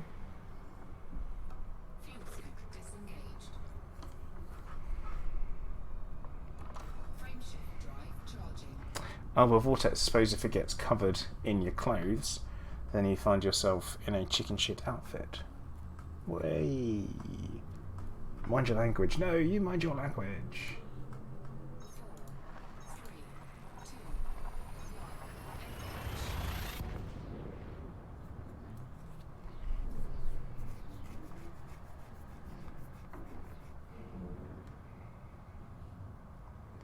Now, what I have been toying with as an idea is whether or not because I didn't go on Distant Worlds 2, is whether or not I just go for the waypoints myself and try and do it in as short a time as possible.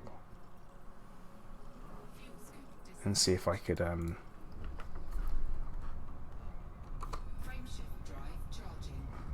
do something like that. I think that might be entertaining. For me, anyway. Plus a chance to get my name on some stars. Have been considering it. Seems we're not getting an update in December. There's no real reason to hang around in the bubble. Could do that. I mean, it's only Beagle Point and back, isn't it? I can do that. Or is it a bit further than Beagle Point? Yeah. Dr. Digital, hello. How you doing?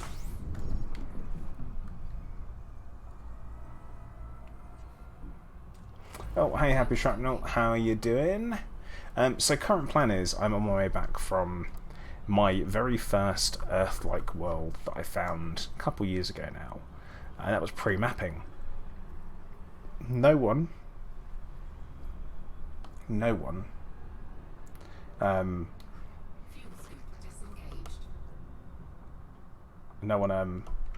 has mapped it, so wait, because mapping didn't exist. So I've gone there, mapped it, I'm on the way back. That's the plan. Then once we get back, going to do a spell of mission running, I think. And depends on timings, really.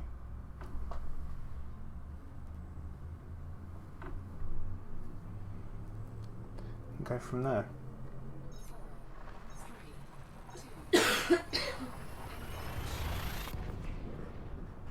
Alison, you were saying that if I go on this was waypoints, go to the optional POI on the way. Some of them are amazing. I think some of them I've been to, especially on the route out towards Colonia because of the Enigma expedition.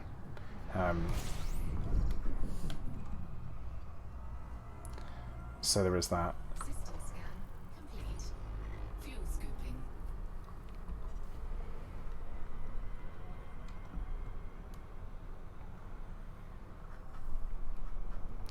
I'm gonna have a bit of a scoop.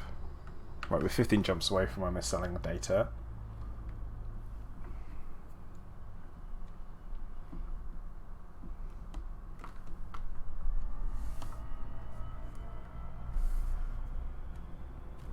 Fuel scoop disengaged.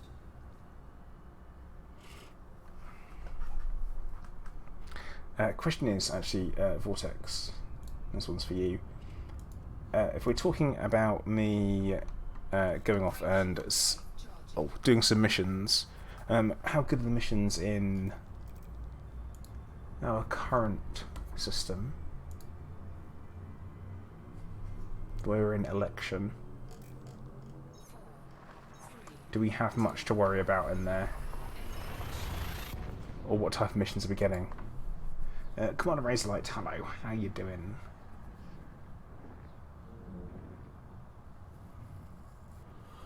Welcome to the stream.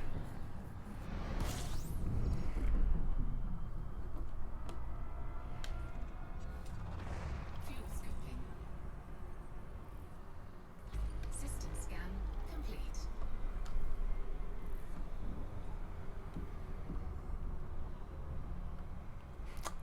Alright, Gelf, take care, man.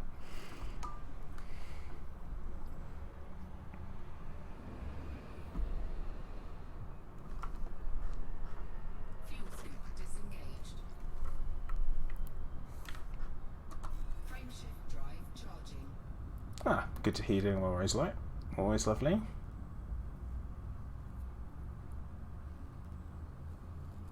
Combat missions not supposed to work for election anyway. Oh, mission's not supposed to... So, is it combat? What? Oh, right, so not really, just getting data deliveries and the odd cargo run. Oh, well, that's rubbish. But what it does mean, if it's data deliveries, then it doesn't matter what ship I bring. That's on the plus side.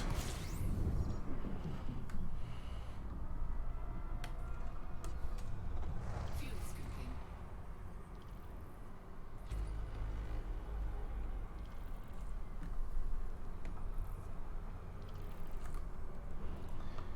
So, Ferry, you're saying you did an Anaconda and missed sweeping views. You're now outfitting a Type 10 to do it again. Yeah. Type 10 though. Frame shift drive charging. I'm like, oh, well, that Crate Phantom. That's a good shout. That's got a decent jump rate. Very good jump range, actually. Yeah, Vortex, you could be right. In fact, I think I have just the Viper.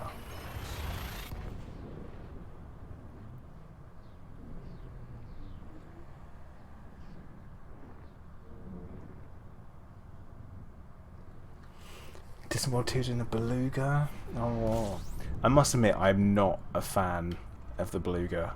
It's not my ship of choice at all.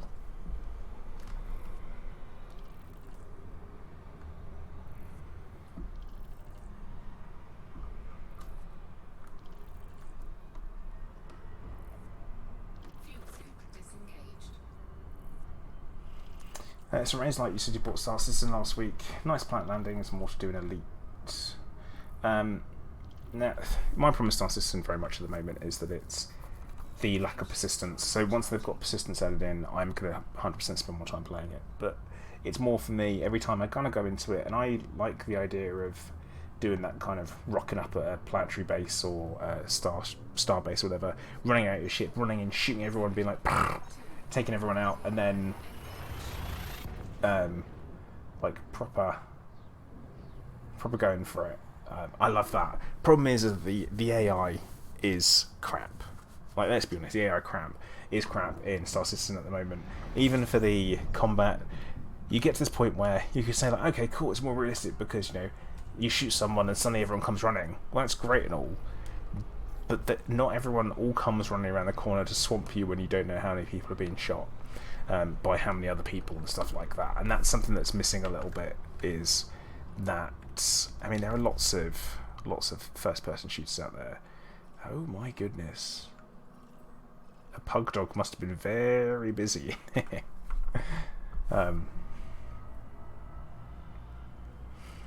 Hunter, no, I don't want it. I don't want it to take forever.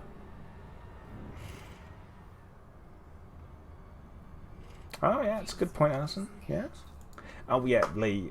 Star Citizen Caves. That is very cool. That's a nice thing to have. Very, very awesome. And if Elite Dangerous is getting space legs, then it needs to have that level of detail. It needs to have planetary landings for it to make it worth it. Because otherwise, what is the point? What is the literal point if you're dropping down onto a planet with no atmosphere and then walking around it? What's the point? There isn't any. There is no point. So I can't really condone that if that's going to be the gameplay. And I think a lot of people would just give up at that point, especially if it's a paid update. You probably wouldn't get much from me.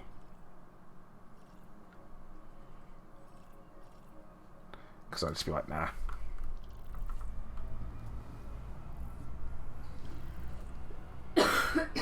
I can't. There needs to be a lot of gameplay if Elite Dangerous is getting space legs, and I feel like there have to be planetary landings as well. Because Star Citizen, any way you can go in a ship, you can go by foot, and I love that. And I think you'd have to take that up a step. But yeah, when it comes to VR playing, that is something I would say is that the ships of Elite, they really become the star of the show, like without a doubt.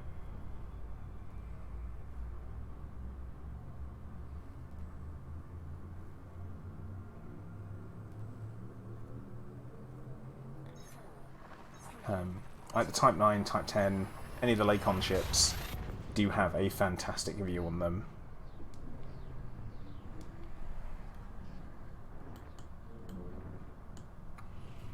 I'm a fan of that. I'm a fan of the good view.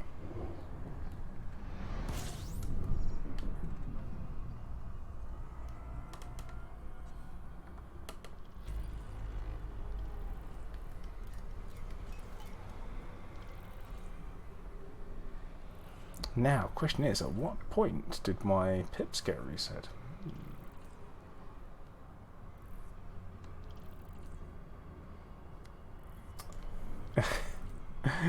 Ferry, if you're talking about like in VR, you have a wander around. I have done that.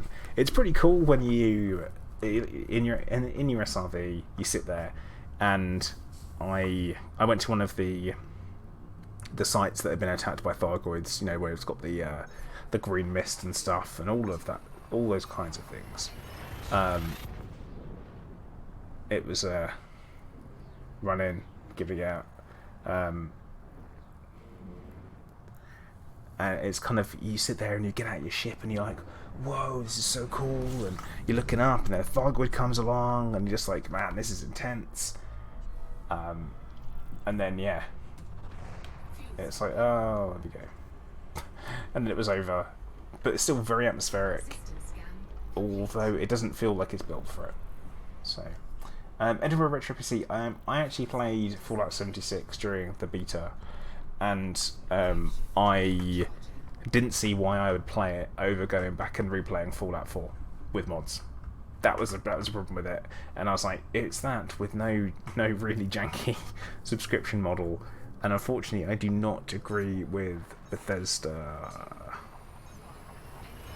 and the way that they have the business model and the way they've treated Fallout 76 and their customers. Not a fan. Phil, good evening. Good evening. But no, I'm not. You know how something is enough to put you off, or enough for you to look at and think, maybe it's not going to be for me. It's that. I really want Bethesda to come out and do, hey guys, look, this is finally what we're doing with Elder Scrolls 6. This is what it is. And just be like, here it is. It's a purely first-person player experience, no microtransactions, really good in-depth RPG, build your own class, enjoy. Like, go for it. That's what I want. Totally moddable, perfect for this, perfect for that. You're going to love it because of this reason. That's what I want. I want those good reasons to enjoy a good story-based game.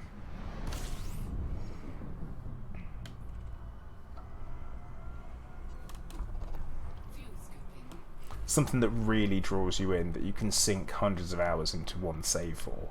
You know, I love games like that. Gavin, yeah, I don't agree, and also the fact that they launched it and they completely fudged it. The fact that if you get unlimited storage, well, it's unlimited in the sense that it will delete all of your stuff, like that kind of thing. Or, yeah, but, you know, you get these private worlds that aren't actually private at all, and it's like, oh, that's a bit crap. I always think that's a bit of a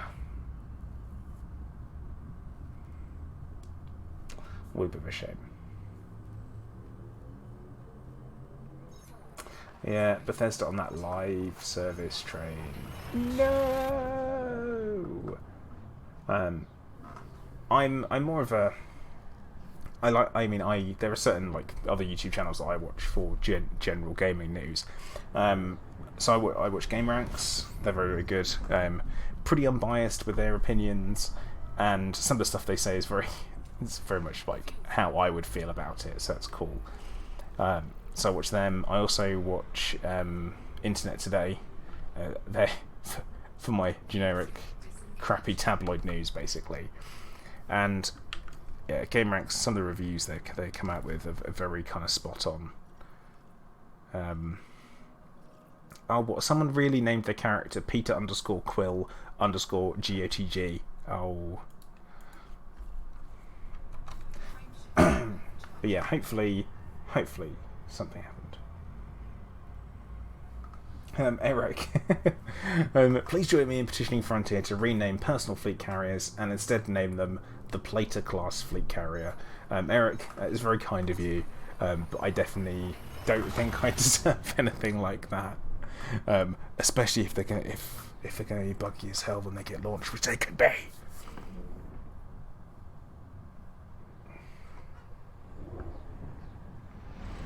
I tell you what, if they're launched and they're perfect,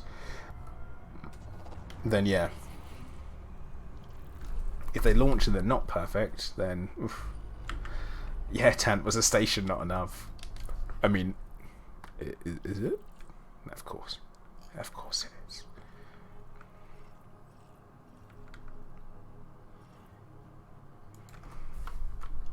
But yeah, I mean, I do already have a station named after me with my voice, so I can't really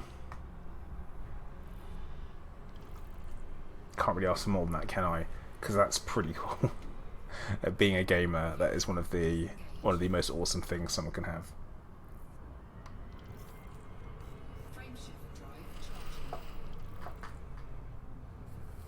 It would be hilarious.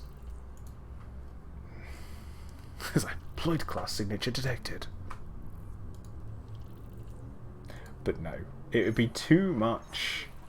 Too much. If it's great, then we'll jump on it. If it launches with no bugs whatsoever, oh wait, what? I just found something I'd never seen before. A high metal terraformable codec. What? That's weird. So apparently I've never encountered a planet of that type before.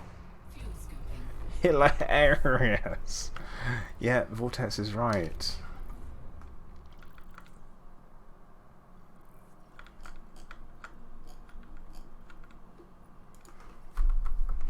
Let's keep going. Let's just get home.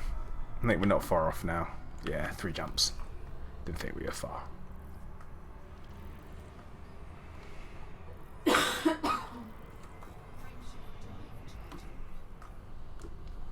Oh, I might have... Oh. Eek. Okay. I know better than to charge my frameshift drive whilst with fuel scooping. Nothing good happens that way.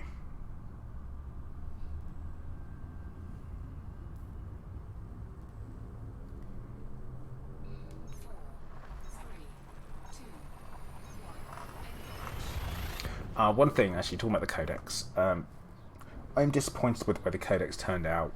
I think there was a real misunderstanding from everyone what it would be, because essentially it's a list of first discoveries of places, and that's it. Like, so there's nothing recorded in there for you personally. which I think is a bit crap unless you're the first person to encounter something. Which, given the number of things in Elite, there can only be one first person on certain things. So it's just a bit of a bummer that it's that way. Fuel scoop disengaged. I mean, we're so close to home.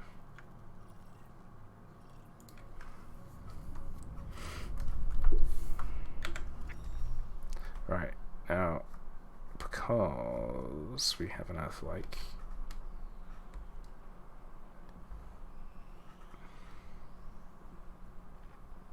Oh, that is so weird.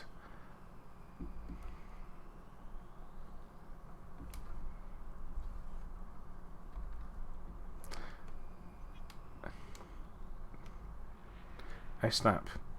Okay. I mean, I'm literally just looking for this Earth-like, but it seems to be like a, hey bro, are you looking for this? So no, I'm literally just looking for Earth-likes. Thanks. I don't really want to look for anything else. It's just that one Earth-like that I'm after.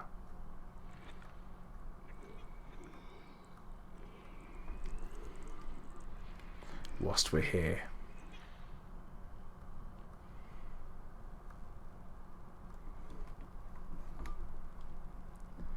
Now it is around the primary star, isn't it? So you'd expect it to be around the orbital plane. Happy Shrapnel, yeah, he did.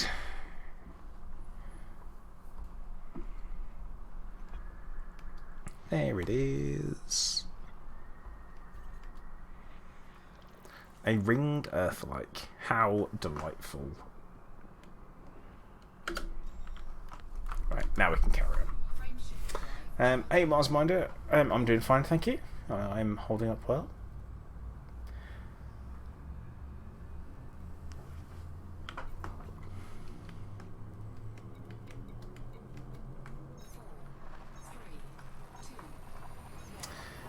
But yeah, I mean, I'm quite looking forward to Doom Eternal as well, and that's another Bethesda game, which I'm hoping it will be good. It was a shame again that was delayed, which is just like classic. But it was yeah, we actually want to make sure it's good.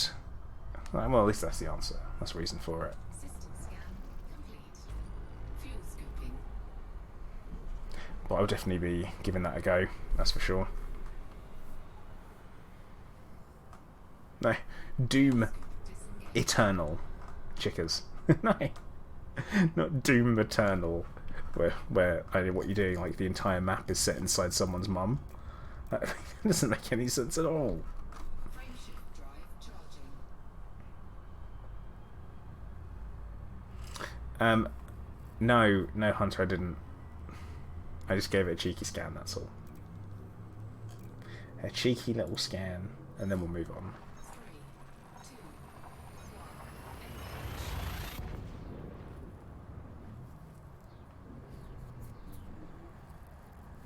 1. What I have found though, there is a way, and this is I need to actually try this one out. There's a way to play the old school Doom games in this is good. This is in VR, so you can play Doom 2 in VR, which is crazy, and that's cool. Hey DP, how you doing? I'm off to Caden UK. Caden UK. Survey to sell some data.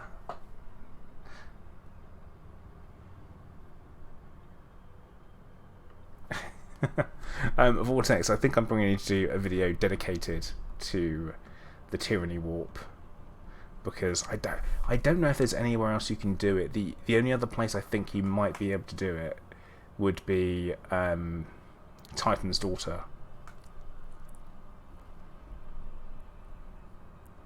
But it's 400 light years to try it, so I don't know. But even then, I don't know if it's far enough away from the rings that it doesn't count. But if not, I do think it's the only place you can do it reliably.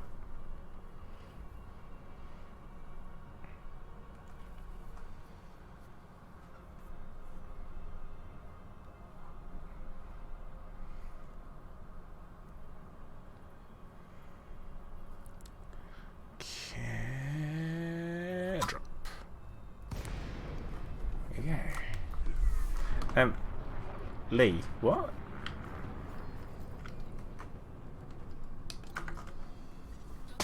Confused.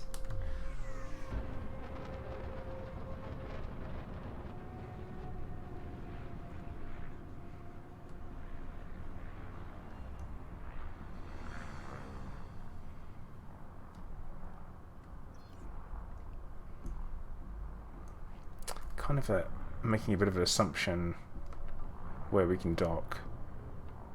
Oh, it's over here.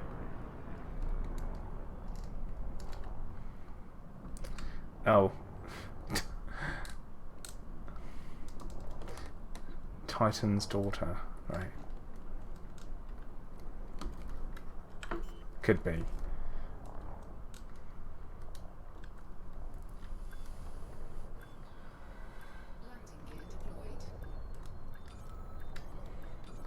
Down, down, down.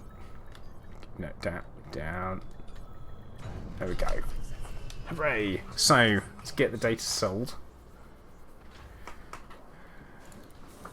Refuel. Interesting, the store's unavailable here. What's that about, eh? That is because... there's no... Actually, wait, should be outfit? Never mind. Right. Let's not focus on that. Universal cartographics.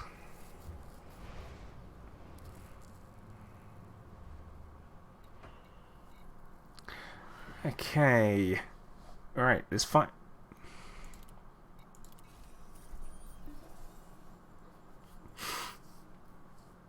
Yes! Mapped. Yes! That is my Earth-like. For definite. Discovered a map bonus. 5 mil. Damn, that's nice. Yeah, Chickers, she does. It's better than it was, though. Much better than it was. And now she knows I'm talking about her, so that's fine. Just talking about your cough. Oh, I'm sorry. Your lingering cough. Chick has commented saying you have a nasty cough. It's better than it was. Yeah, that is true, better than it was.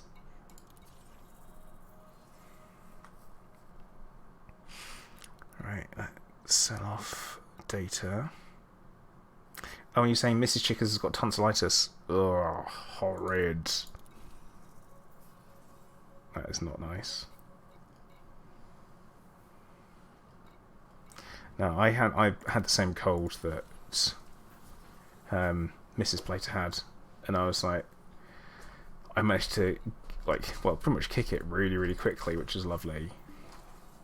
Oh, another discovered. Cool. Hey, that's a surprise. Then we got discovery bonus. But yeah, I'm intentional. I don't know. Should I be selling these one system at a time? I mean, tell me if I'm wrong. I'm selling the big systems one at a time. I'm sure that I'll get told that it's fine for me to just hit sell, but I might as well sell the large ones. From a BGS point of view, that is better to do.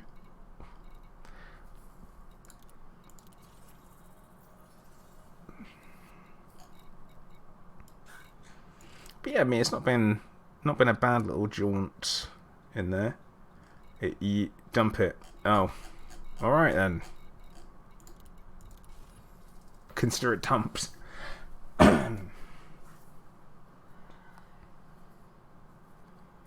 Oh, Lee, of course you do. I bet it doesn't work.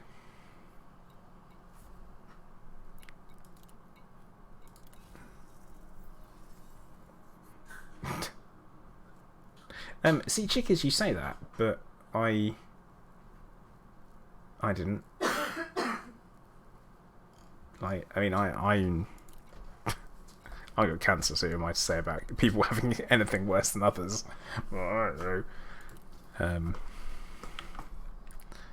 Right, we are going to go to the galaxy map. Then we're just going to go and check the My Earth like. Yeah, I know I've got a lot of pins there.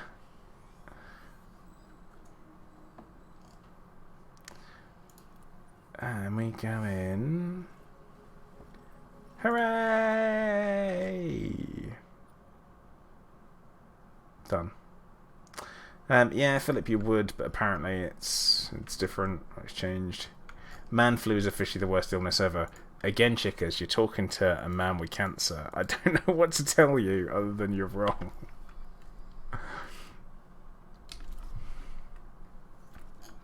Okay, so we are heading... Oh, that's what I want to do. Let's just put on squadron bookmarks. Oh, what we're doing. And also, man flu is not a thing as well. The only reason they call it man flu is because you man up and deal with it. Lads, you're giving us a bad name. Sort it out.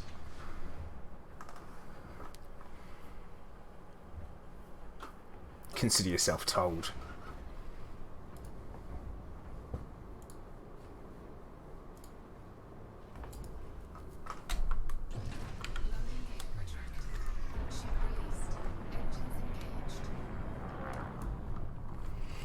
Okay, we're off to Ellicock. Or... no, there's no way to... There's no real way to call it anything apart from what it is. The system is called Ellicock.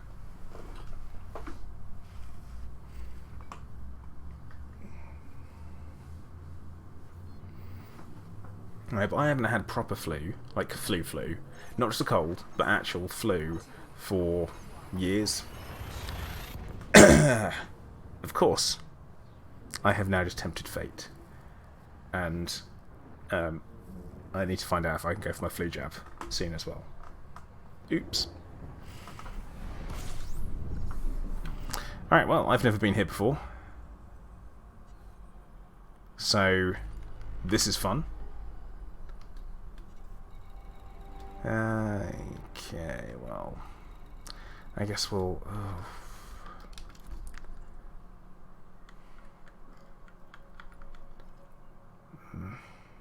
I'm looking at it, I'm like, do we want this system? Do we really want this system?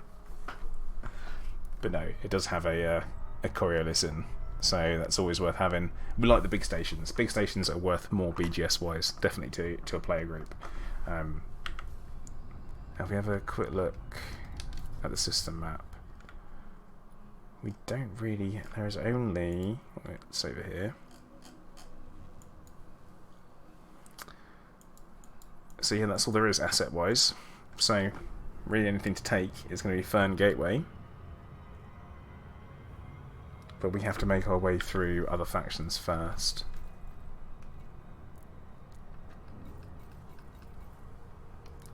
So yeah, we're currently... Oh right, basically we're fighting for control of the system, except we're in election. And elections are probably one of the crappiest system states to be in. Because election is like conflict, except when you're at war with another faction, you can just dunk on them. But when you're in election against them, you have to do mission running. It's a very... annoying way, and the only way you come into election is if you're the same faction type as the faction that you need to pass.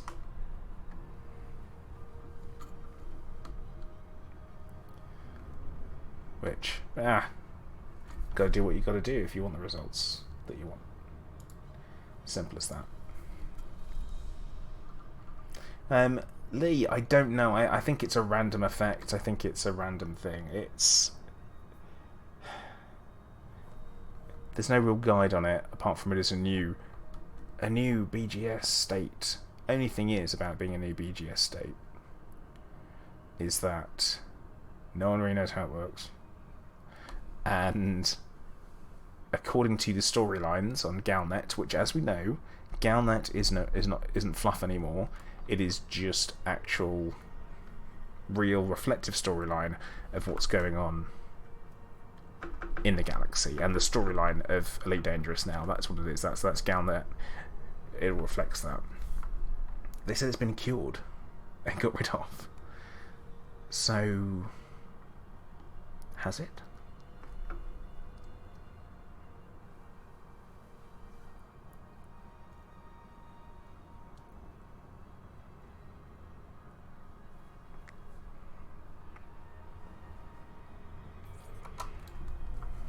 Who knows? Who knows is the answer to that. I think there's still some discussion to be had about it. Well, Lee, no one knows because they were never marked as being infected in the first place, so no one knew. But I think there's a unique set of circumstances that will cause blight to be triggered. Do I know how blight being triggered affects BGS particularly? No.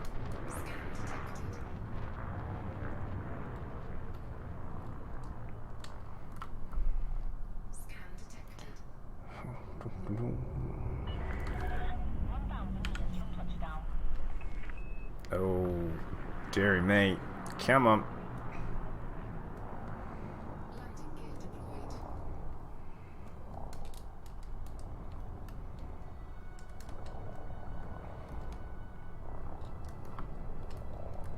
There we go. Nice and gently. We'll take ourselves in.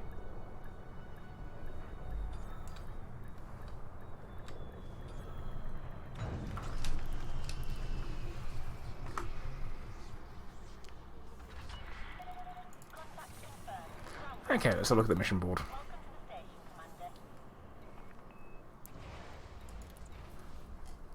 Courier mission. Great.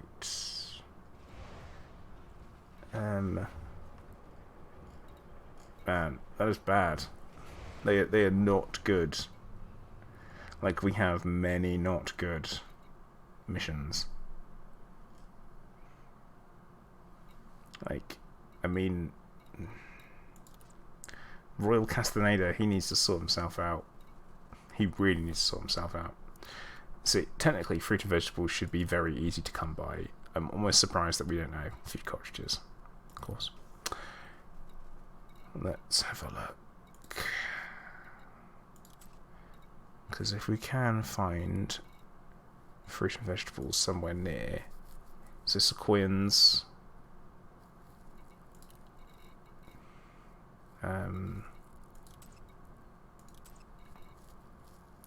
let's have a, oh wait. In fact, I'm not going to do it. Oh. I'm not going to do that. We will run.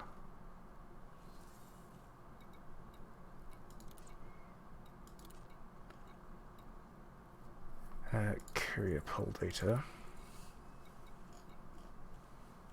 And I think, look at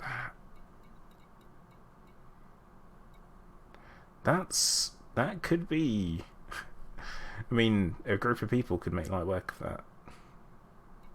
204 units of bromolite. Oh well. We picked up this crap mission. I guess we're gonna go and do the crap mission.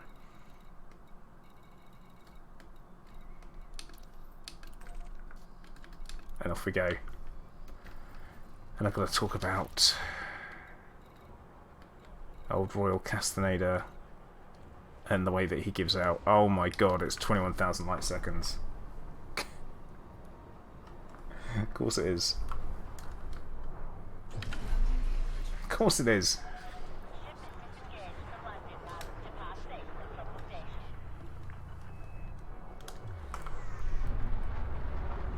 I mean, when is it not?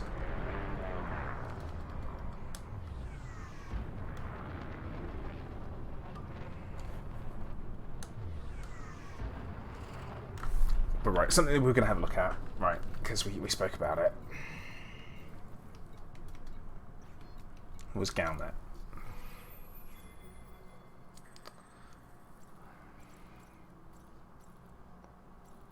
To do with the blight, saying it's been cured. Treatment's not finishing, these are in there, yeah, it's been done. Lessons of the blight.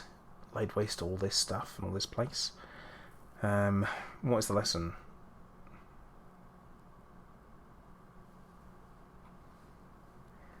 So right, we're going to get something from Rockforth apparently.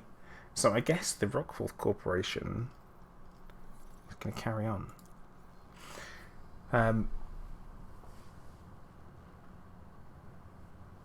Right, so Eric, you're saying, was I invited to be a beta tester of what?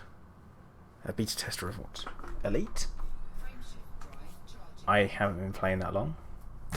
No, certainly not. The only time I've got to see new stuff before everyone else was the time that they invited a bunch of content creators and community members to Frontier. And that's the only time. Hey Gary, you're right. We'll cut his legs off and then dip him in aftershave. I'll probably get Lee to do that to him because we know that Lee is the master when it comes to torture. Oh, what's the mission critical message then? Deliver goods and destination before time runs out. Alright. Maybe I will. Maybe I won't. Look at the system I've never been to before, apparently.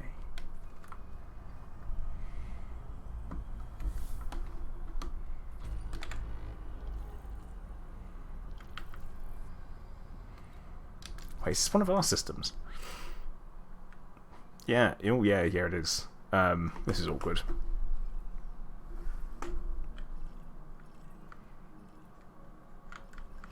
I I love the person that mapped this planet first called Dingus Khan. I don't know why, but it leaves me feeling slightly tickled that he mapped this potato planet.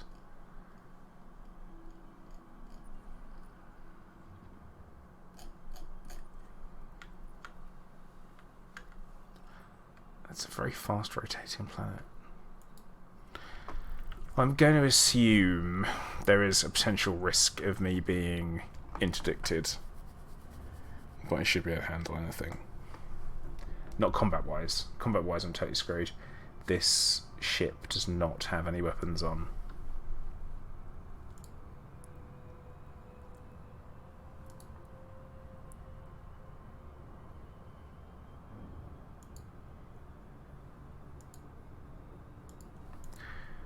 So, we've got 19,000 light years to light seconds even to fly. So, what's everyone up to? Out to anything interesting? Just, you know, keep me busy, keep me occupied.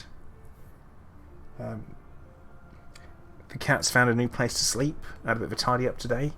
Apparently the spot right next to my computer on the sofa is the place where he likes to sleep now. I think that is due to it being warm. Don't really know.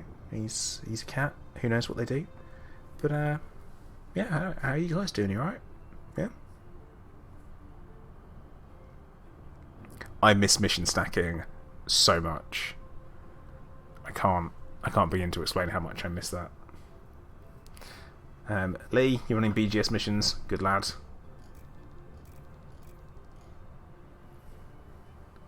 Gristar, the name of the group that I play for, the faction, is called Ploid.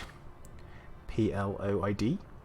Which stands for Present Leader of Independent Dictatorship, and I am the Ploid. I am the leader of. The squadron in-game is called the Seekers of Zen. Or Seekers of Zen. If you want to join, you're more than welcome to. We do a lot of that stuff. Link has just gone in chat for you to come and join us on Discord and all that stuff. Rakamokta, you're saying you're killing Thargoids or they're killing you? Well, I mean, only one's good. So, there's that. Oldcore Express, you say you're doing good, you're making a ship printer in Space Engine. How am I doing? Yeah, I'm doing alright. Can't complain. Had quite a nice day today.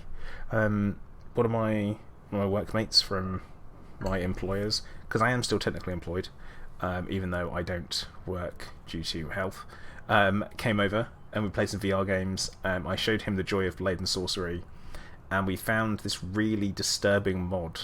And I say it's disturbing, and you probably think what I'm about to say probably doesn't necessarily equal the same thing that you guys think it might be. But there's a mod called what's it called? Outer Rim. Okay, and it's a Star Wars based one, and it was Star Wars based one, and it's got different missions and different settings on it. It's even got a Mos Eisley Cantina map for you to fight people in, which is pretty cool. And it's just relentless Jedi after Jedi coming at you, and you're slicing them up with a lightsaber, which is insanely cool. And then we came across one of the game modes, which was called Emperor Palpatine's Task. And I'm like, oh, I'll have a look at this. I guess it's going to be like a boss fight or something against some Jedi. We activate it, and what they've done is they've scaled down the adult models of the normal enemies that you fight, and to make them the size of children, and given them small little training lightsabers. And basically, the goal is to survive and kill as many younglings as possible. It is so messed up. Like, they're all like adult models, so you'll have like a bald-looking 5-year-old come running at you and try and attack you with a lightsaber. And what are you supposed to do other than punch him in the face, pick him up by the legs, and throw him down a well? Because that is Blatant Sorcery, and that is how it works. Man, no one take any of this out of context, please. I'm just talking about Blatant Sorcery. Because if you don't, they will cut you in half with a lightsaber themselves. Because, you know, the younglings, they're all partially trained as being Jedi. Yeah, that's that's what I did today. Bit of a surprise. It was a bit of a one-way ticket to the dark side, and also you can increase the amount of time you can slow time down for in Blatant Sorcery. So you've got options where you can freeze time, you can fire lightning from your hands, you can use Telekinesis to pick weapons up and pull them towards you. And yeah, I was essentially punching younglings, not children, younglings are different, in the face, and then picking them up and throwing them in a well with one of my friends. So that, as far as I'm concerned, is totally fine.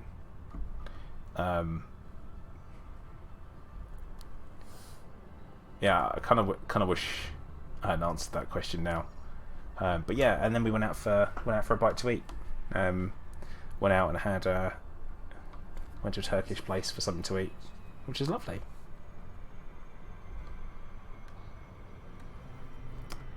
Well, Lee, I can tell you for a fact that in Blatant Sorcery, the lightsaber definitely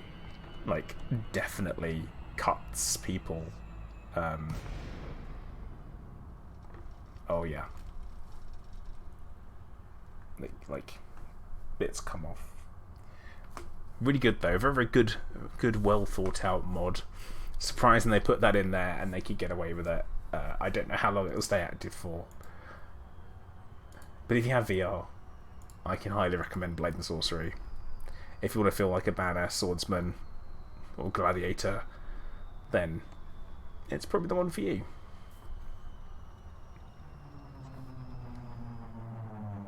Mod review coming soon.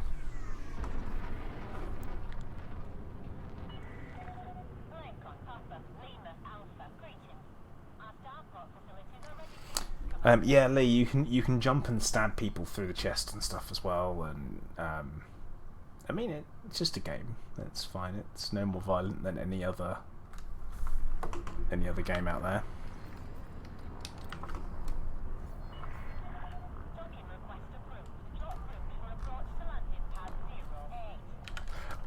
I'm surprised by the number of Northerners in Elite Dangerous. Like, is that the accent that carried on in 1,000 years' time? Everyone's Northern. Please plot approach for landing. All generic Northern. don't tell me what to do. If I crash into stuff, I crash into stuff. That's on me. How dare she?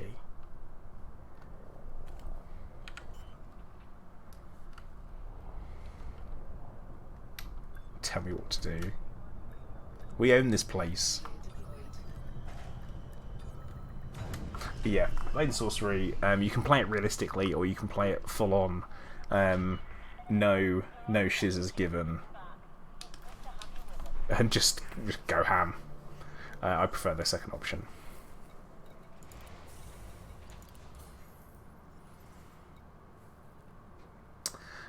Commander Everson, I find that hard to believe.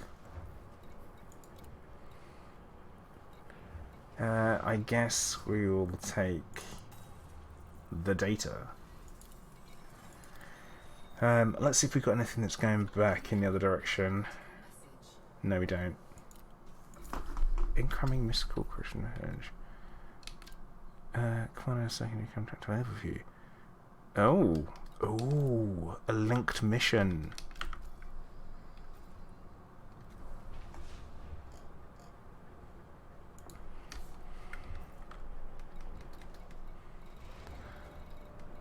But yeah, like I say, I just find it strange that that's the accent that was decided. I'm sure it's down to the voice actors that are around.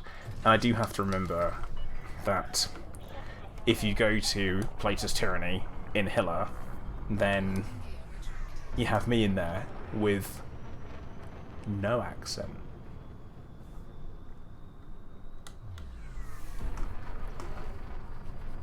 Oh yeah, and Philip, that whole kind of saying Dark Jedi confirmed. Yes. Because what's the point of having the power unless you can use it? But no, the killing the younglings bit it was shocking, to say the least, when it started. And then it kind of got funnier as it went on, because it's just something that you would never ever do. Which is exactly, it sounds like something someone who would do that would say, but yeah, it's just something you would never normally do.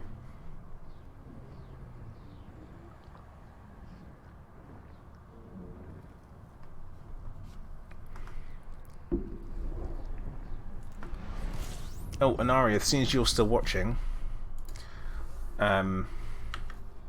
question for you. Have you seen the news about the new expansion for World of Warcraft?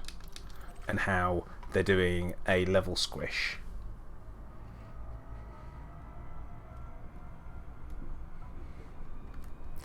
Interesting. A good VR headset that won't break the bank. Right, Anaria, at this point, I think the Oculus S is a good bet.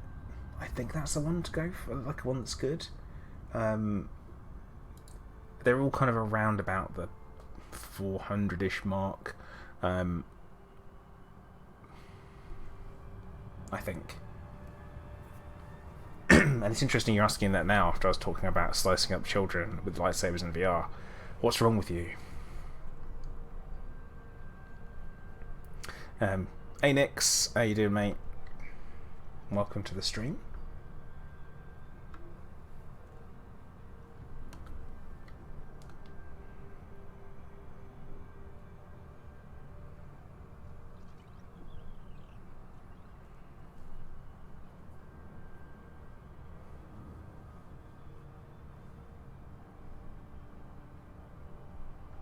So we're going to head back to Fern Gateway. We're going to see what is there. Phil, was it shocking because I used my lightning power? I actually don't use the lightning power very often, because what I typically do is I'd rather punch someone in the face, knock them down, and then pick them up. Like, it's very much punch them in the face, knock them down, pick them up, throw them down the well, because you can't do that if you're lightning them, using lightning.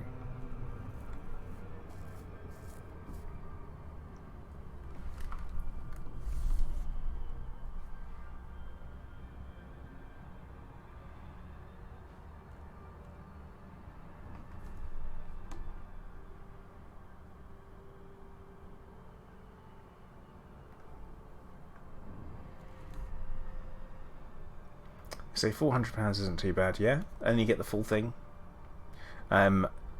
I mean, if you can, just look at reviews online for all of them as well. Videos preferably, and the important thing you want is making sure the tracking is good. Tracking is probably going to be one of the most important things when you're playing any fast-paced game, something like Beat Saber, Space Pirate Trainer, all that kind of stuff. Very important.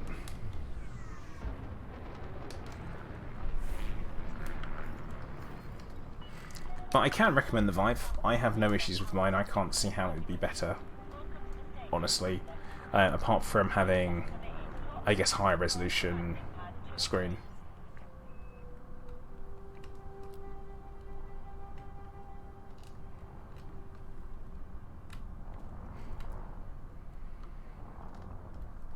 Oh, the Gear VR mod lenses. Yeah, that's to help get rid of the screen door effect, which, to be honest, I don't notice that much. I don't find it too much of an issue. But it depends. I mean, everyone's different.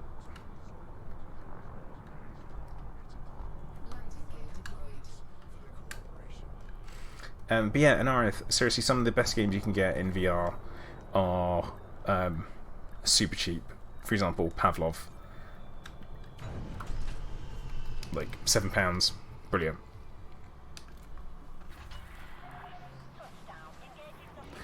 I bet it's gonna be a combat mission, isn't it? Ah, it's a Planetary scan job. Maybe considered illegal. It will fail on ship destruction.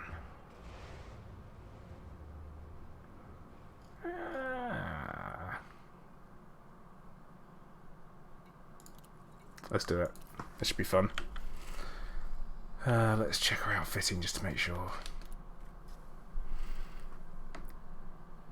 Imperial Phoenix. G'day. G'day, mate. How'd you go? I mean, I will point out that Star Citizen and Squadron 42 will never have VR. So, just so you know. But you say that it's just for them, but as soon as you start playing other games, it's a bit of a different story. You start to really, really get into it. Yeah, we got an SRV. This will be fine. We got contract details. Yeah, that's fine.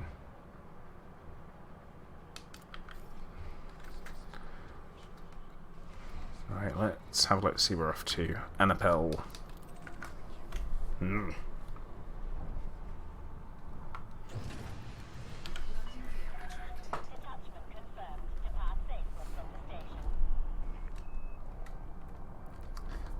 off and go do it. Oh yeah, Alien Isolation in VR. Oh. Yeah, Up Is Not Jump did a really good video talking about it. Kind of talking about the development process for in VR as well, which I thought was really interesting. It didn't have much space for standard VR stuff. You don't need much space.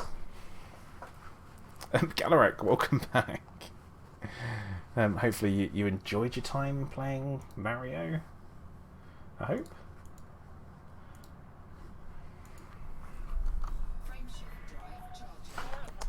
Basically, I got my... just so you know what you missed, I got my scan done, so I got my mapping bonus. It was 5 million for that Earth-like, which is pretty good actually for a cheeky little bonus. So I made about 9 mil from exploration, just doing that quick run back and forth there. Then, and that is mainly due to the fact we got a couple of we got a first discovery in there, which is a surprise from the start, as well as we got the mapping bonus and the efficiency bonus within that. So we got that.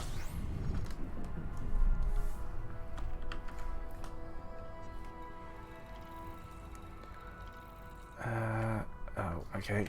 Well, I guess we'll scan to find it.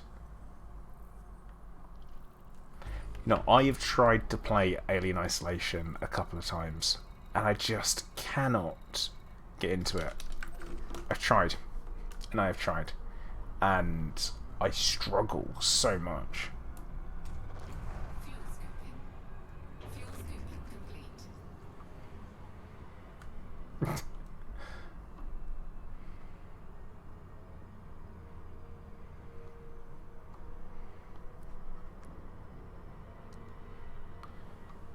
now. What are we talking about? I can't remember what we're talking about. But yeah, what we've done so far. So yeah, we come back. We've done a courier mission, a data courier mission for my faction, as we are currently in election. So yeah, we did that, and now we're doing a follow-up mission.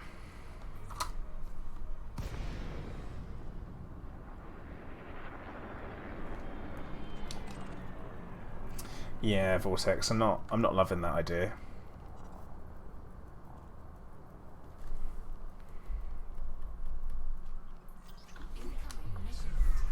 Okay. Scan done to find the location. We're off to Annapel 2A.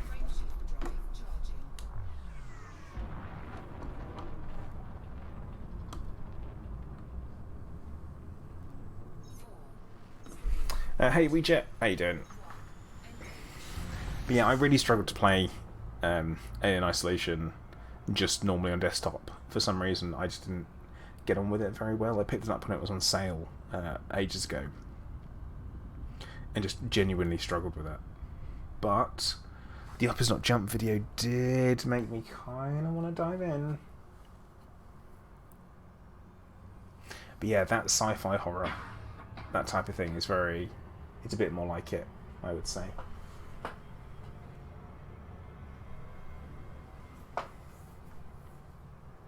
But that said, I really, really liked Aliens as a movie because it was like a great war movie.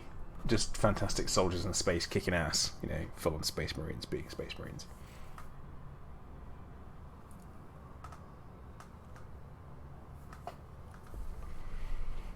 Plus the Alien Queen, the power loader fight scene, it's got it all.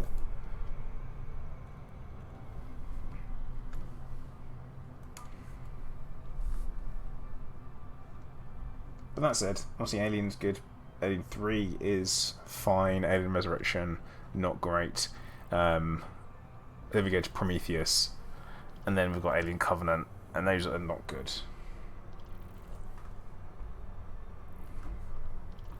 Yeah, Hunter, I don't think... I mean, I'm not really that scared by stuff. I mean, especially if you know you're just looking out for a couple of enemies. But what I do understand is that the aiming is a bit peculiar.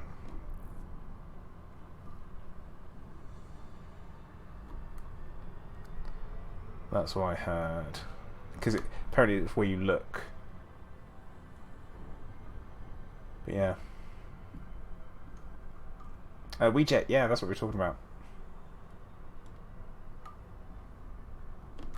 Vortex, it might be. I honestly, I don't know, but I do have an Xbox controller, so I could do that. But yeah, from what I understand, they're looking around and stuff. The aiming with your gun is all done, or flamethrower, or wherever you're looking, is all done via your head movement.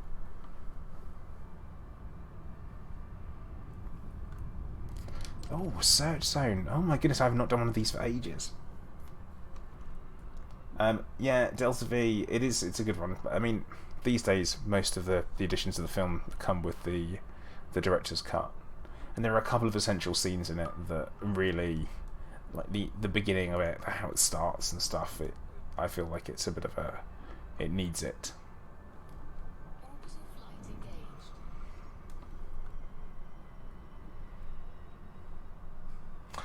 Ouija, it's much better than it used to be, so...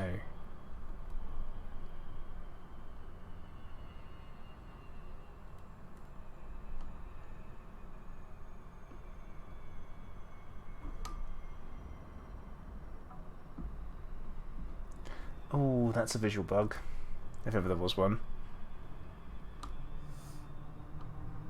Let's gain some altitude so we don't drop before we're ready to.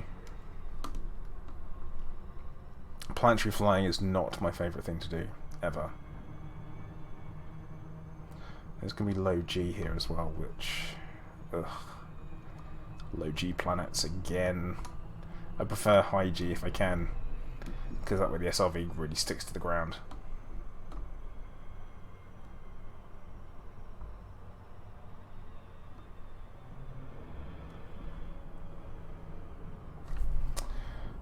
think we are going to need night mode for this.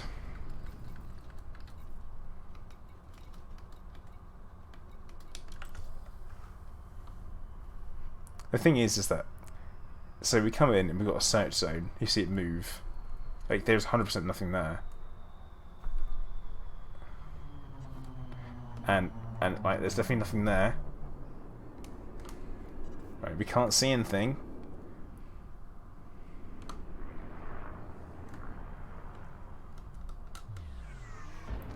But magically, that's going to move. And we're going to see something pop in. That bothers me a little bit, if I'm honest. Follow it, follow it. No, no. Where did that come from? Where did that...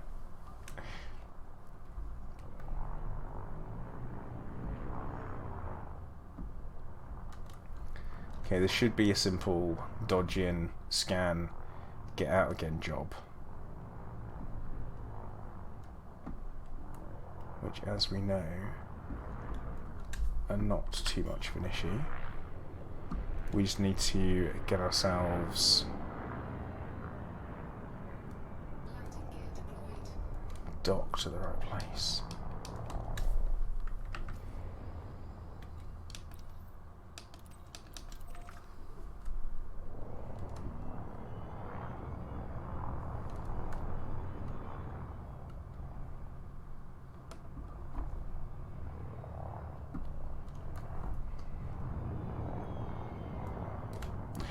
Actually, talking about games, other games that are coming out, is that I am quite looking forward to Star Wars Jedi Fallen Order. Is that what it is? Because it's going to be... Well, it's a Star Wars game. And it's made by a decent development company, even if it is published by EA. There's no DLC for it. There's no microtransactions. It is just the game, which I'm looking forward to. I think that'll be... I will play that. In fact, I will probably purchase that.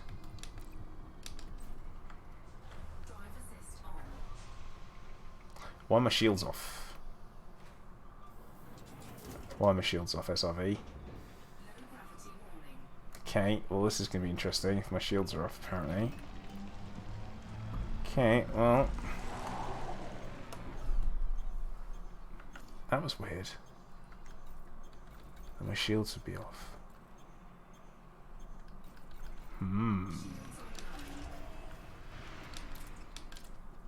Alright, we turn the external lights off. Because that way we can be stealthy. Oh, starting surface map. That's not what I meant to do. Hey, Vulture Pete. It's been a while. Yeah. That's what I'm saying to you.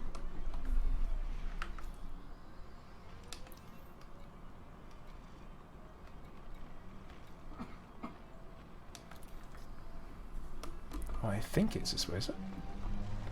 Wait, I flew over the hill.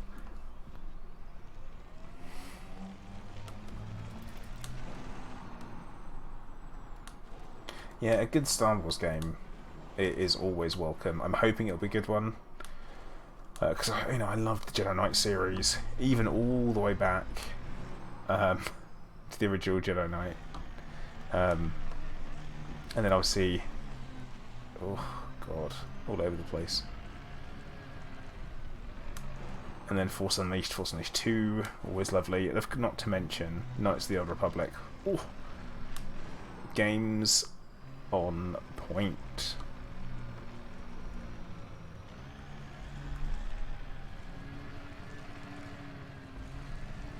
I think we might have parked a little bit further away than we should have done.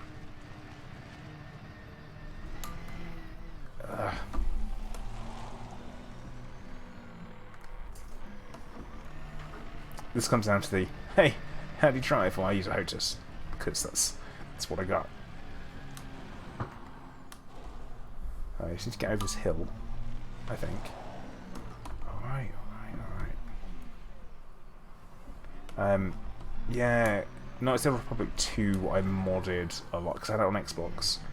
and then when I got it on PC, I decided it needed to be modded. Like some really weird Pizzak pieces of playing cards. You know what? I've lost it. I've lost the settlement. Where do we think it was? Okay, where do we think it was? Like, where is it? I think it's this way.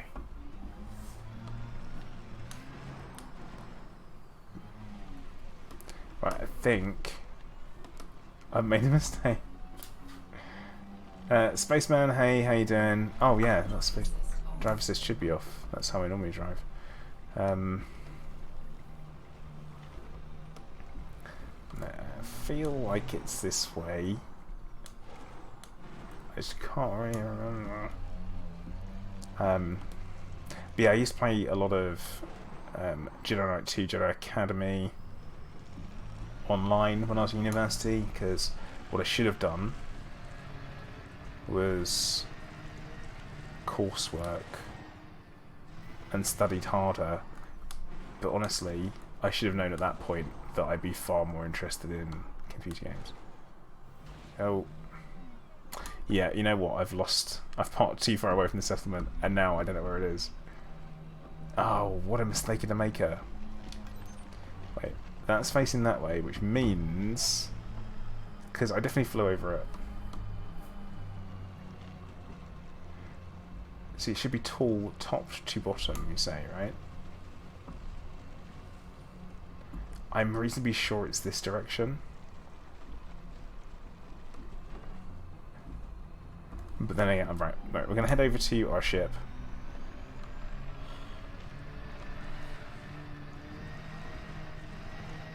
Yeah, it's only, what, 11 days? 10 now, I suppose, at this point of time. Because we flew in a straight line, which means... Oh, come on with a spin out.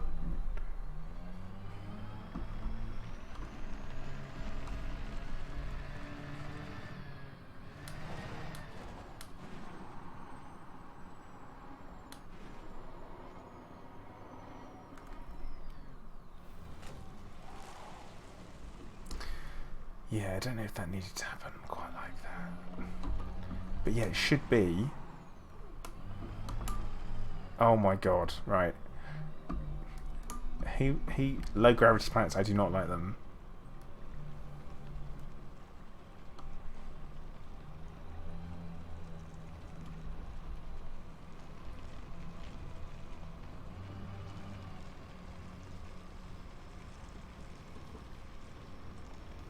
Okay. Now, I'm going to put the ship on the back end of the SRV.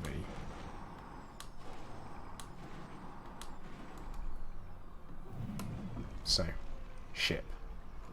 That's fine. Now, we know that when I flew in, it was this kind of direction.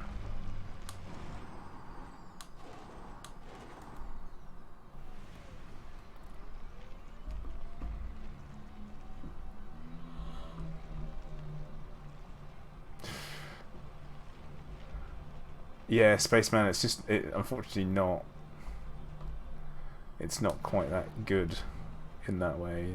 They should do. Oh no, how far away did I go? It should be, I feel like it's about 2 kilometers. Oh, actually, whilst we're here, because we've got this Mesosiderite, I feel like I kind of need to give it a little bit of a prod.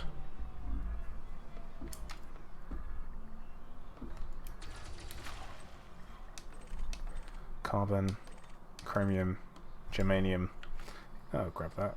Why not? Cargo scoop deployed.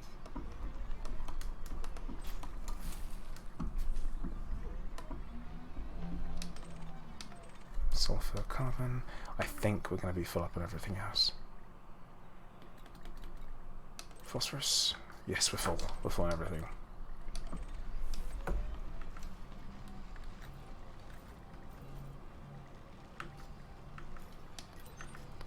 That's my ship over there. Oof. You say to the right. Well, okay, we need to get over this hill. That's the important bit. Either way, getting over this hill will make things easier for us. He says as he spins out of control.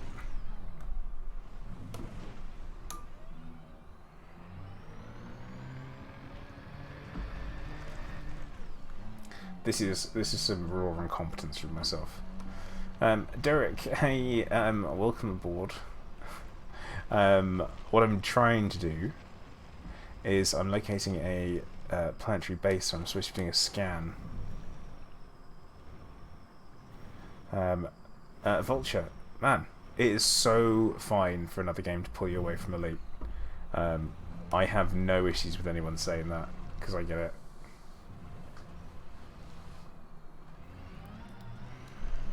Because that's my I mean, I've had loads of games that have pulled me away from Elite recently, because you can't only play one game, can you? You're allowed to like lots of different games. It's perfectly allowed. Oh crap! And now my ship's leaving. This is going to be a problem. This is going to make life a bit more difficult for me. Signal at the top with large, usually man-made. Right. Well, this should be the crest of a hill. Once we get over it. I'm waiting to get over the crest of this hill. Although it doesn't seem to be happening, does it? Right. We cheat.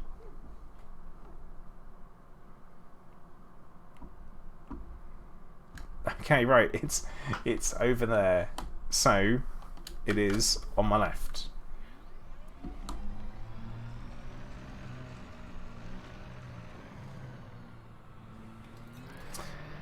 C. Right. Rachmokta. I don't know. I think I'll only. Well, let's slow you down a bit. But I don't know if it's going to make a huge difference. We'll give it a go. Yeah, Lee, they are. Right, that's our boy over there. That's where we're off to.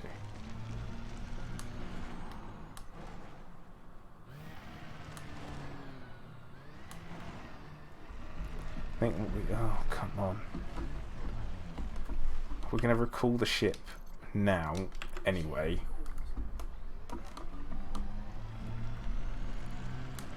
I have no idea where it will land, but hopefully it'll be fine.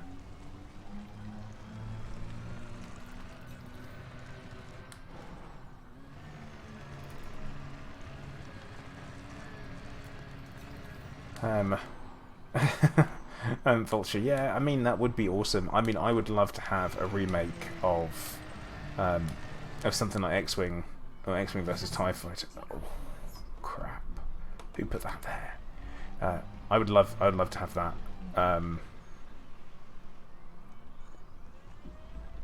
Because I think it would be great fun. Because they're the games that really got me into.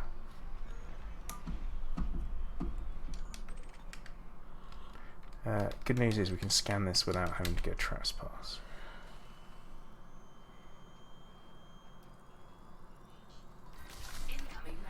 Off we go! Oh, I wasn't trespassing. Behave.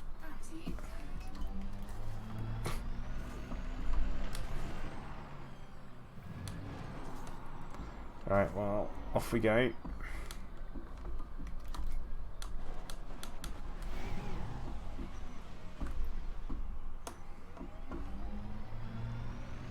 Yeah, but a modern remake of a game like that would be brilliant. I'd play it. No, without a doubt. Well, if they were crap, it'd be alright. I mean, I think everyone would have an X-Wing and everyone would call it Red 5.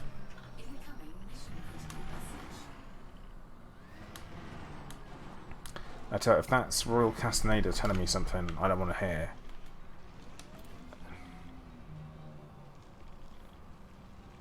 What? Oh, we've done it. That's fine. If he changed his mind.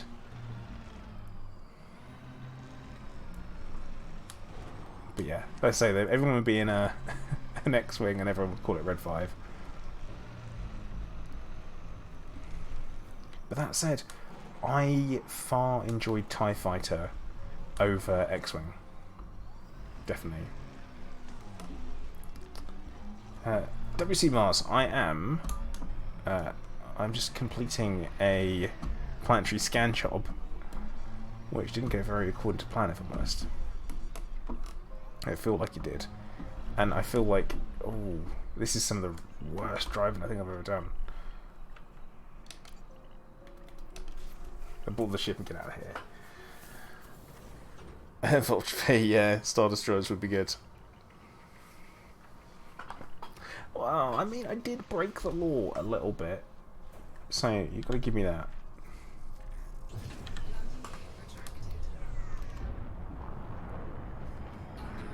Oh! Oh!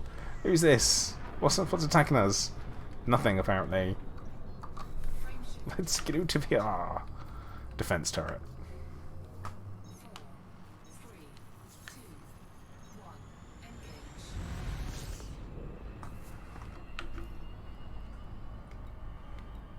Well, and now we have a bounty in this system.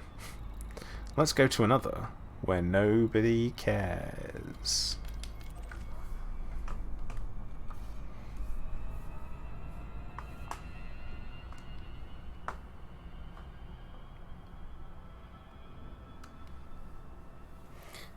WC Mars, no. You do that exactly on the planet because it's a scan job that's taking place on the planet, which is why it's a planetary scan job.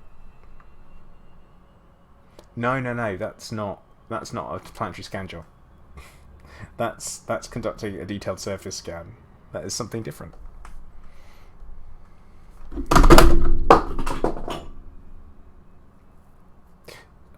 No one panic, but I might have just knocked my phone on the ground.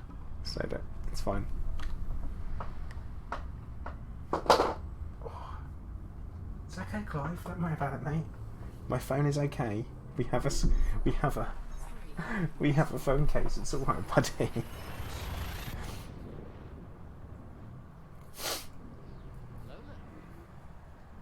Felix, dude. Thank you so much. Indeed, long time no see. I haven't seen you for ages. How you doing?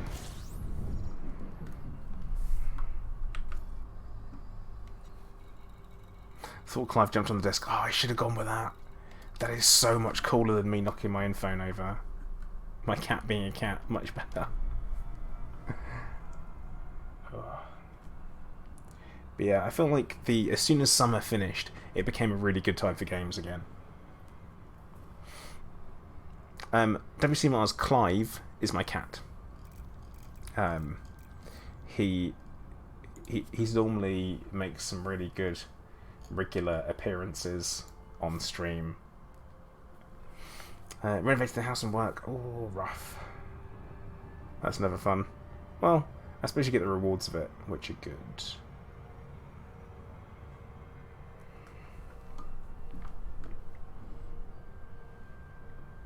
Clive, do you want to say hello?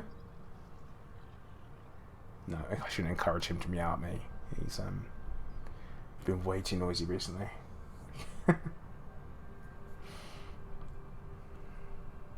Oh yeah, Spaceman he is. For sure, without a doubt. Better than me. Which after a little display of driving, which I've not done enough of recently.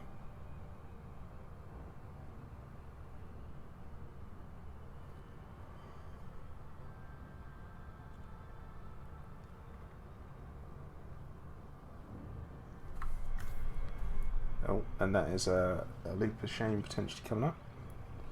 But technically, someone told me it's faster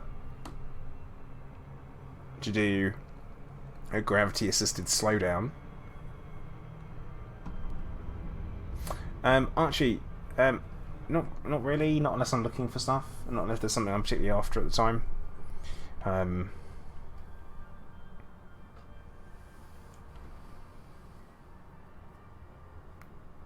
On the vintage game front, like Wing Commander. Oh, what, like the original Wing Commander? Are we talking... Or... Are we talking like the... more recent, like Wing Commander Prophecy and stuff like that? Because the original Wing Commander, I look back at it and I'm just wondering how on earth I played it. Because it was rough. Because, you know, on the SNES, for me, that's why I played it first. On the Super Nintendo, and it was like, oof, rough.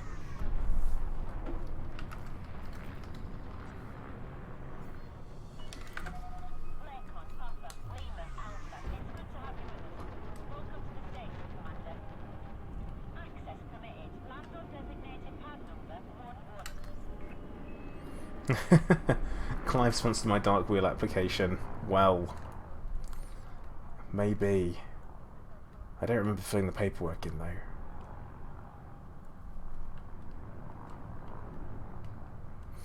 Now, what would be perfect is I go in here and it has interstellar factors.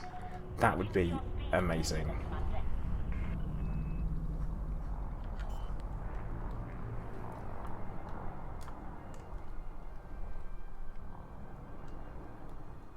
That would save me a journey later on.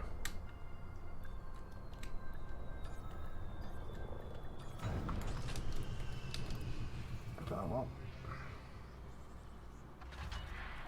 well. Spaceman, yeah. That sounds about right.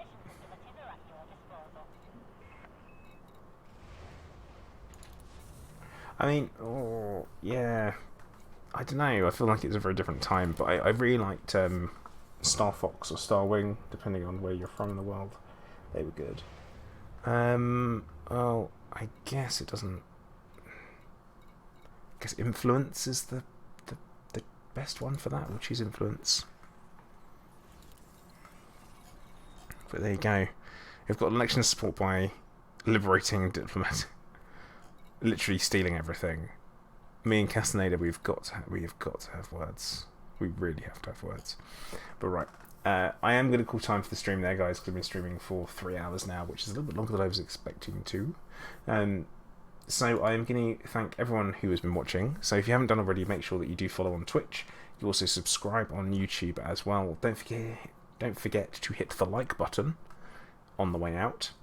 And at the same time, guys, I will be streaming Planet Zoo tomorrow for launch. Do come along, check it out. Even if it's not normally your type of game, it's well worth looking at, because this game and some of the technology in that game will be going into Elite Dangerous at some point, because it's all in the same engine. But right, guys, I'm going to say once again, thank you very much for watching. Commander Plater, out.